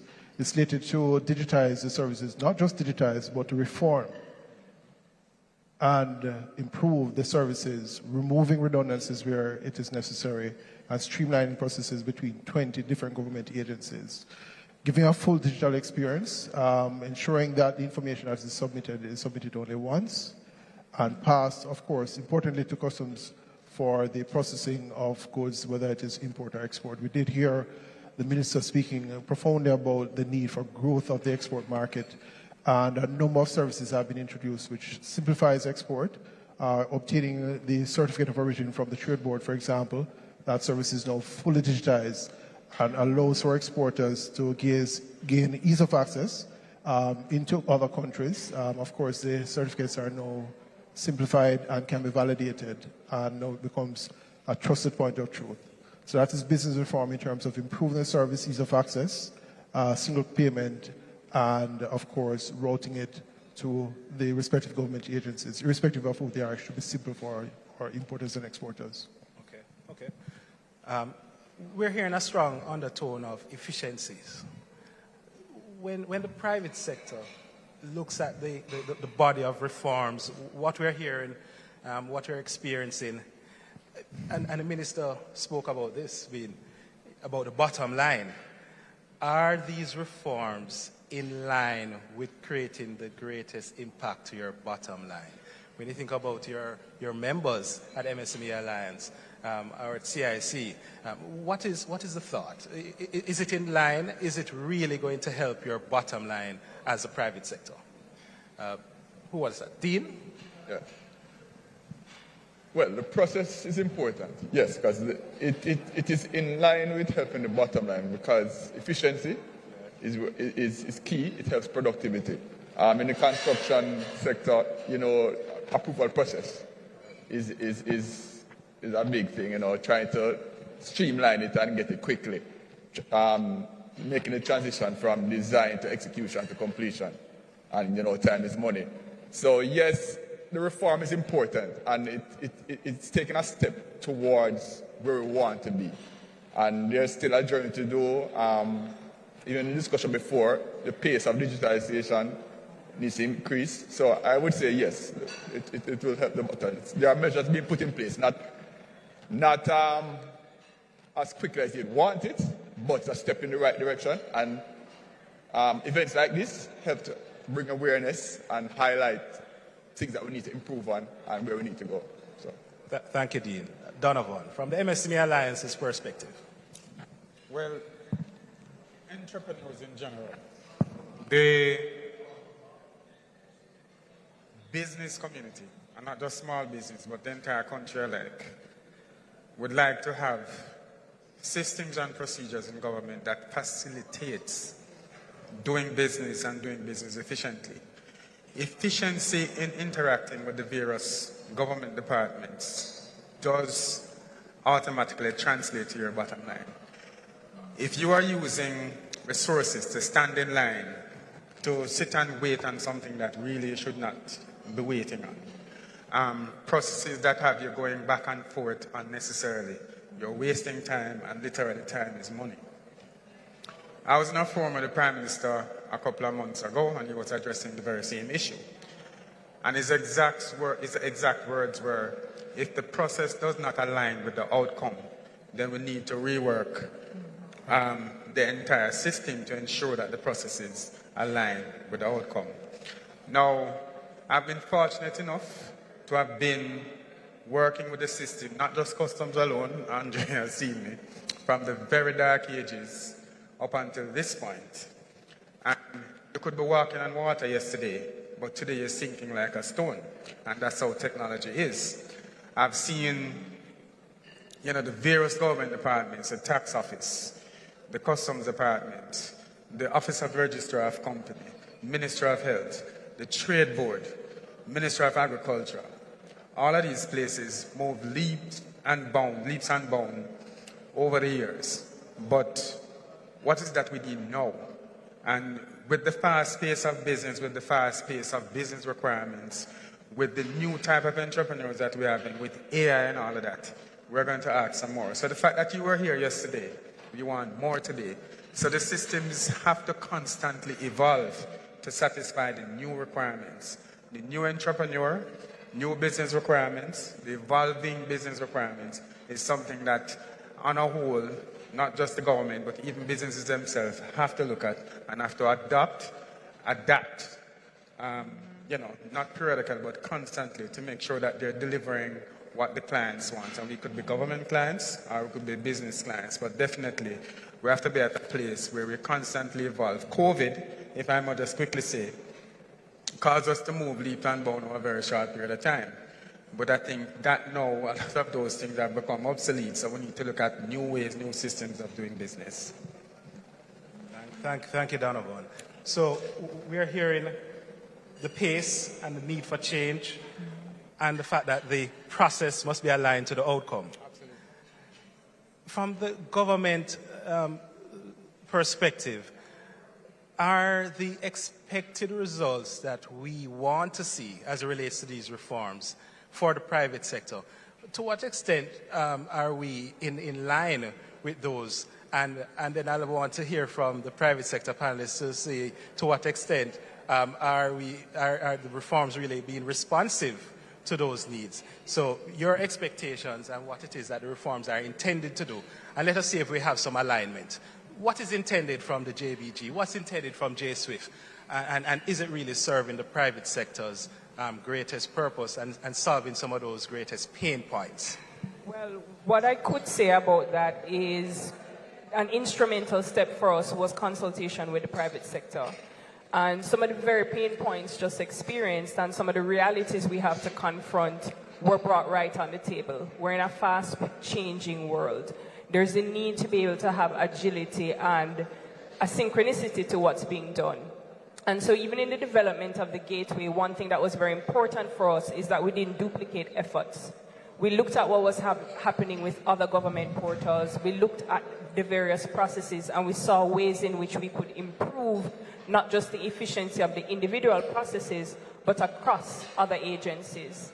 There are processes now that deal with productive input relief, ensuring that there are incentives for various sectors. And so we worked with the customs agency to say, how can our systems work together? How can we ensure that while we're building a digital process, you're a part of the conversation? And so our clients don't have to leave our system to go to another entity for that part of what needs to be done, because many things require consultation amongst ministries, departments, and agencies.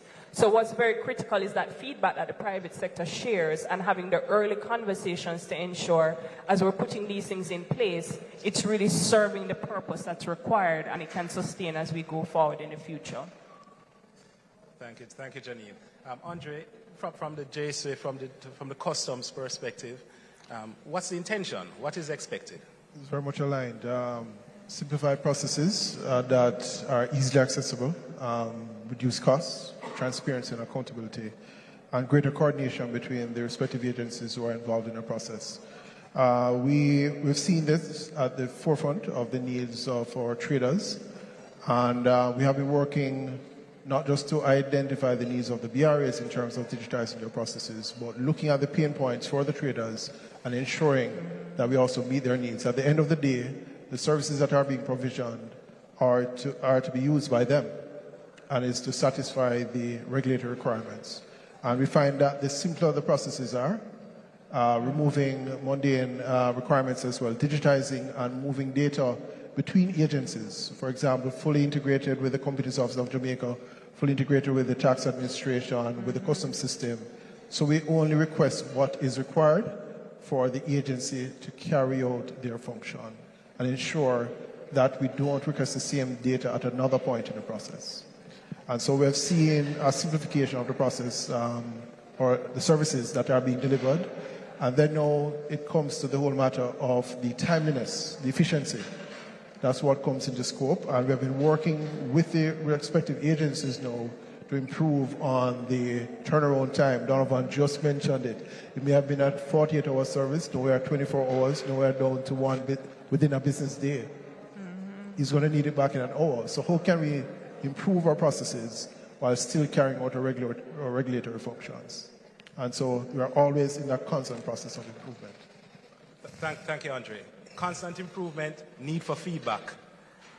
And the Minister mentioned this morning about the need for more agitation from the private sector. Yes. And we're hearing about the need for feedback. And we talk about a constantly changing environment. Is there more? What can be done? When you think about the work at MSME Alliance or through the CIC, what else can be done to help to agitate so that we get that kind of feedback to ensure that we have better streamlining of these reforms? Is there anything else that can be done?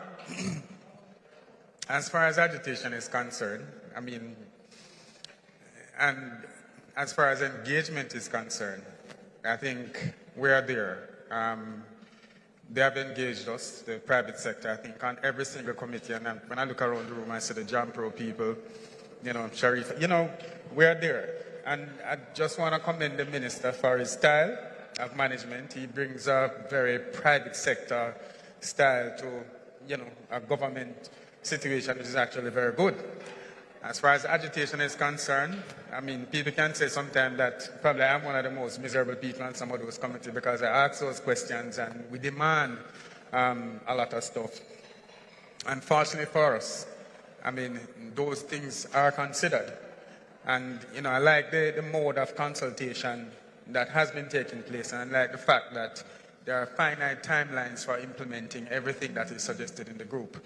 It's not that we're going to meet and it becomes a talk shop where we sit in perpetuity and talk about stuff and nothing is done. I see where action is being taken. I see where stuff is being implemented. The MSME policy, I'm seeing changes being made. We had one that was implemented a couple years ago. It's been revamped now. I see the different departments, the Trade Board, the ORC, the Bureau of Standards, all those places are on these committees and are fielding questions from the private sector as to why this is not happening, why don't we have minimum standards in delivering what you are collecting a fee to do. And those people are, in other cases, asked to find the answers and come back to the next committee and meeting and respond. So I like it, right? And only good results can come out of that. And I think we are there. I have to commend the Customs Department. Not that they're walking on water now, but they're very close to it. As far as efficiency and interacting with those departments are concerned, at one point in time, I must tell you that we used to have a big crowd at Customs House. You walk inside the door and you have to fight in a line to get things done. Everybody stays at their office now, they submit their entries and make the payment, and not just the Customs Department, but the Tax Department as well. I think the ORC needs a little work. Ministry of Health and Trade Board probably needs a little work, but we have almost, not quite yet, but the gold standard of where it's supposed to be. And I think we're getting there, but more work needs to be done, and we have to, as I said before, constantly evolve. Thank you, Donovan, for actually a good summary of some tangible manifestation of the reforms. Dean, anything from the Construction Industry Council's side of things? What more do you think can be done to help with agitating towards this change that is in the form of these various reforms? Well, firstly, I welcome the encouragement by the minister to, as Steve the term, agitate, because I even took a note that I'll go back to my bodies to encourage them to put things in writing, to lobby and present our concerns. But part of the whole process and improving and reaching where we want to be is that you have to, and part of agitating, you have to utilize the services and then be able to critique, see where we're short for. Because we know where we want to be and where we want to go. But there are processes or steps in the system that need tweaking here and there. And so therefore, utilizing them and partaking in it and commenting, then we know where we want to improve. All right. Thank you, Dean. As we wrap up and as we look and we move forward, I really want to provide you each with an opportunity, in 30 seconds or less, to give a call to action. For government panelists, I want you to extend a call to action to the private sector. What do you need from them? What is required as we move forward with the agenda?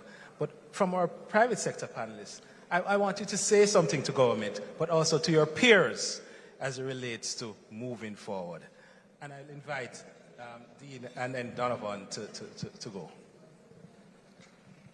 All right, well, from my standpoint and where we sit on the council, Construction Industry Council, one of the main things that I see is resources. The systems are there, but you have to provide the resources for them to work. So the minister made mention of the DAC and JDAP. For example, in particular JDAP, there are those 3 municipalities now that it is rolling out. So if the other municipalities need that service, the internet connection, personnel, because one of the things with approval process, you want to digitize, yes, but there's still an aspect of the human element in there, in the back office then. And if you don't have the resources to keep that, for that to function, then the automation which you're expecting the speed will not be matched with the processing, right? So resources, so personnel, systems, that is what, from the private sector now, we need to take up and utilize these services so that we can provide the feedback to the government agencies so that we see where it needs to be tweaked, what needs to be improved, and we head there. Thank you, Dean. Donovan. All right, so from us to the public sector, if it's not measured, it's not done. It makes no sense to implement reforms and then leave it at that. You have to measure the outcomes that you sought when you first started the process. You have to have basic standards of services that you have to guarantee, the public sector was actually paying the taxes and paying you. The next thing is, where there's a line, there's always room for corruption. Eliminate the lines, eliminate the weight, and eliminate the incentive for people to want to do stuff that they're not supposed to do, to probably, do a thing to get around. And if you eliminate the lines, you will eliminate that aspect of the landscape which we see. From the private sector point of view, it makes no sense we just sit and complain and not take action. Be a part of the change, be a part of the process. We have to be the change that we want to see. It sounds cliche, but it's actually very true. So therefore, going to those places, be a part of the, try and join the committees like us, try and give the input, say exactly what you want. And I'm sure at the end of the day, when you agitate for that, then the people who are in charge of making those changes happen will do their best to implement, as is the case of what we are going through right now with the different committees, Sharifa, that we're sitting on, the different places where we sit, the different, when we make the noises, they listen and they adapt and they change. So as far as the Jam Pros are concerned, the NCCs, the different places, the different committees that they have, the private sector participants are concerned. We have a responsibility to give our input. They have a responsibility to listen and try and implement. Thank you. Thank you very much, Donovan. Janine. All right. Well, the Jamaica Business Gateway is a tangible manifestation of the reforms. And so it is very important that we continue the work. Yes, the portal has been developed. Persons can go and read content and apply, but we have to continue engaging. We still need persons to be a part of the process. And so I would invite our business partners to visit the website, jamaicabusinessgateway.com, look at the content, look at the applications that are available. We are continuing to expand, and so there are more processes that will be added in short order. But give the feedback, because it's with the use that we're able to identify areas that we can continue to improve, and we look forward to the continued partnership. Thank you, Janine. And Andre? I could almost say ditto to what Janine said. We are moving from inline to online, and as Dean mentioned, we want to encourage persons to have a faster take-up of the services. We can only move as fast as there's an acceptance. And feedback as well, it's absolutely critical. We have really fostered a much closer working relationship, not only with the users of the service or the stakeholder groups, but also within the scope of the government agencies as well, and we continue to tweak our processes to make it that much more efficient. We have our monthly meetings, Donovan's aware as well, our quality assurance meetings, where we get the feedback from the wider stakeholder groups, and we look at it collectively, not individually, to see how best we can improve our services. So again, we welcome the feedback, welcome the participation, and also persons onboarding to the services. They are being provided. We have another 60 services to come in the next quarter or two, and we want to encourage persons to go ahead and use it. They only realize the benefit as soon as they get on, they don't stop. But to start is that first step. So we encourage them to move online. Thank you, Andre. Thank you, panelists. Thank you very much for your insights. I think we have just a few quick takeaways. This sounds like there's good alignment between what the government intends and what the private sector is expecting. And we hear some themes of feedback, and to continue to push on the good work in terms of building out these reforms.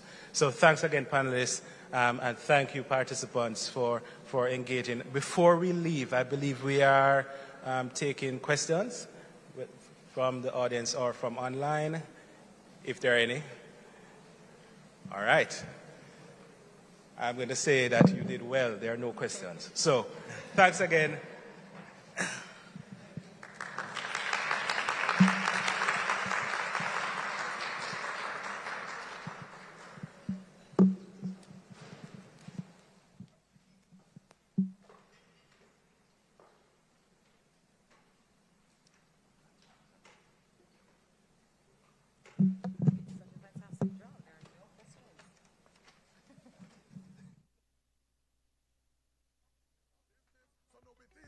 Set up a business, though you not fi have contacts and big links to get your business sort out. Talk about business, better business. Now it's easy, you have to set up a business. And there you have it, ladies and gentlemen, capitalizing on business reforms to boost efficiency. Jamaica. I was saying Jamaica boom, but I mean, you know, that's what I mean, Kenneth, okay, because, okay. I just thought like Kenneth had, reminded us of a good old time, I mean, as an adult now, you can't really say that, right? People look at you sideways like, what are you doing to the anthem? But seriously, we want Jamaica to boost with a boom. So we say Jamaica, boom, there we go. But we want to also just make sure that you remember that we are building. There we go. That's it. Thank you so much again to the panelists for presenting and for offering us some good insight and some good information. Now, ladies and gentlemen, we're back with the QR code. On the check. Back with the QR code on the screen. So get your out one.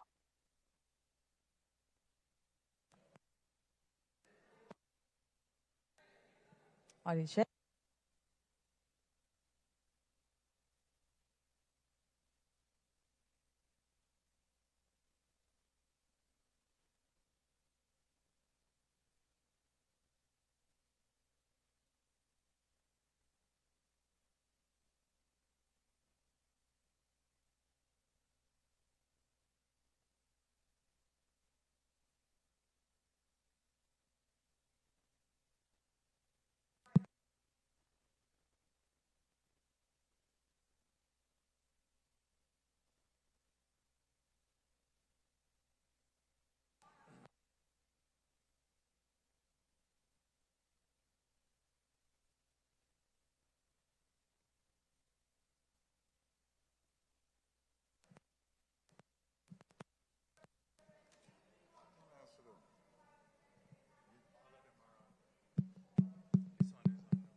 Check that. We're still drawing. Oh, all right.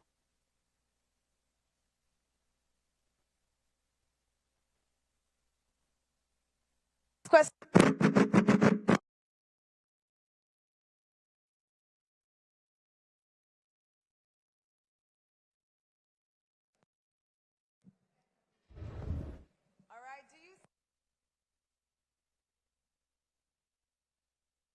Efficiency, yes, no, public only, private only. Those are the options. Oh, all right. That's a loud one. That's a boom. That's a boom boom. All right, so please go ahead and answer those questions. Remember to hit submit so we can get your responses. Now, ladies and gentlemen, we must tell you thank you so much for your presence and your patience and your attention. Thank you for being here with us from morning, and we're still going strong. We are towards now the end of the proceedings. And you know we can't wrap up without us giving you a proper thank you. So we're going to be inviting at this time Mrs. Diane Edwards, Attorney at Law and President of the Women's Entrepreneurial Network of the Caribbean, WINSEE, to come on up to give us the official vote of thanks. That's not Diane.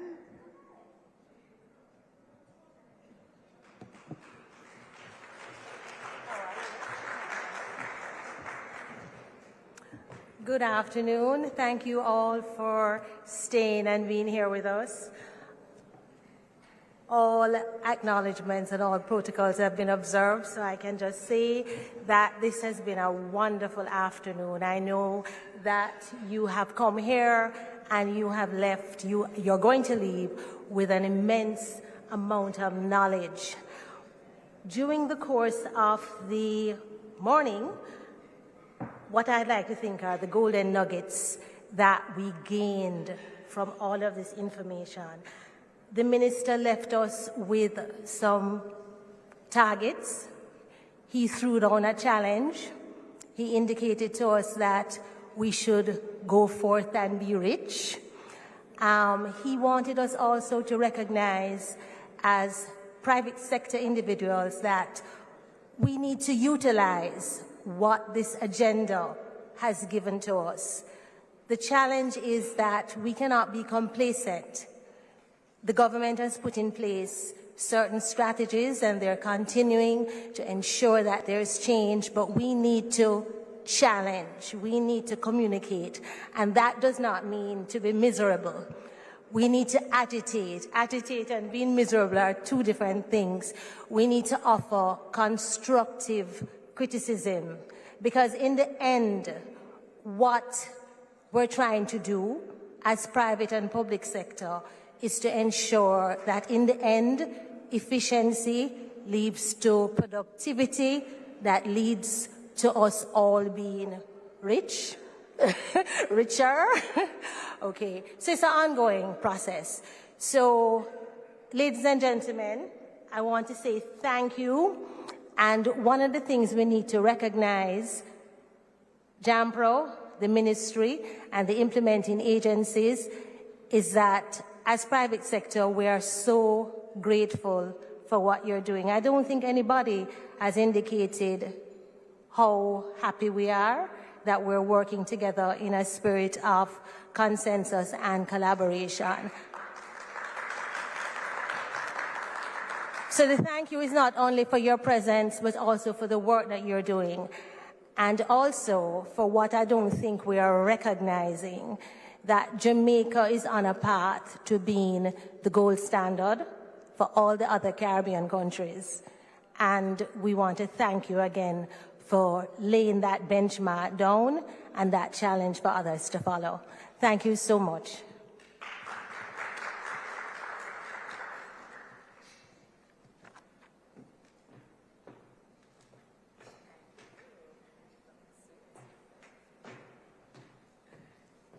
And we say thank you. Ladies and gentlemen, that brings us to the end of the morning's proceedings, well, the afternoon proceedings.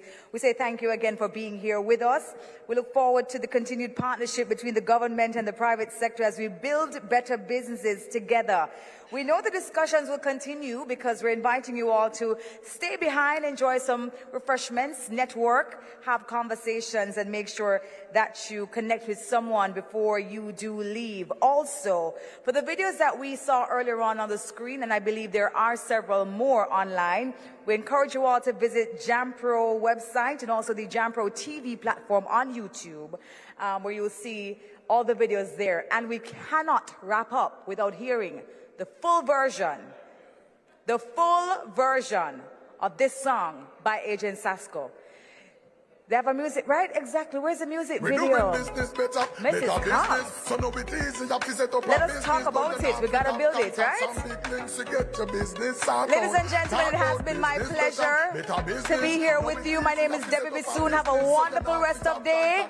And let's continue building better businesses in Jamaica. Jamaica? Hey, there we go. Thank you so much. Have a good one. Real estate, more convenience. Every registered company in Jamaica has portal online, so you not fit on up in a long line. These are the natural persons who own a company or exercise influence over the management and staff in its operation. The Companies Act has been amended, and all companies in Jamaica are now required to state their beneficial owner or owners.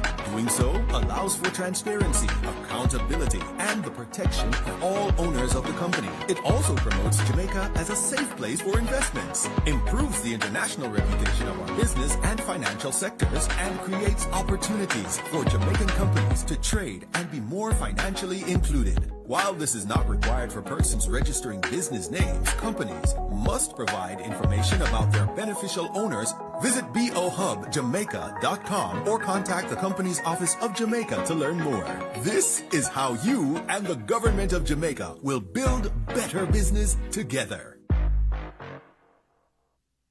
As Jamaica develops its construction industry, there are several reforms to ensure sound planning and development of the highest standards. National spatial planning and detailed development orders to guide planning across parishes and communities. First-class building codes to ensure international standards. The Jamaica Development Applications Portal for online submissions, payments, and tracking of building and environmental permits. Supported by an improved Amanda system for agencies to review and approve applications. This is how we are building a better Jamaica together. Business better business. So now it easy you have to set up a business. Though you not have to have contacts and big links to get your business sort out. Talk about business better business. Now it easy you have to set up a business. So you not have to have contacts and big links to get your business sort out. Talk about Jamaica Business Gateway. One single window for cross-border trade. Construction permit, real estate. More convenience, less red tape. The application portal online. So you not fit and up in an online. That's business faster, improved process. That means smarter, that means no stress. Visit JamaicaBusinessReforms.com to learn how we are building better business together. Sponsored by JAMPRO and the Ministry of Industry, Investment and Commerce.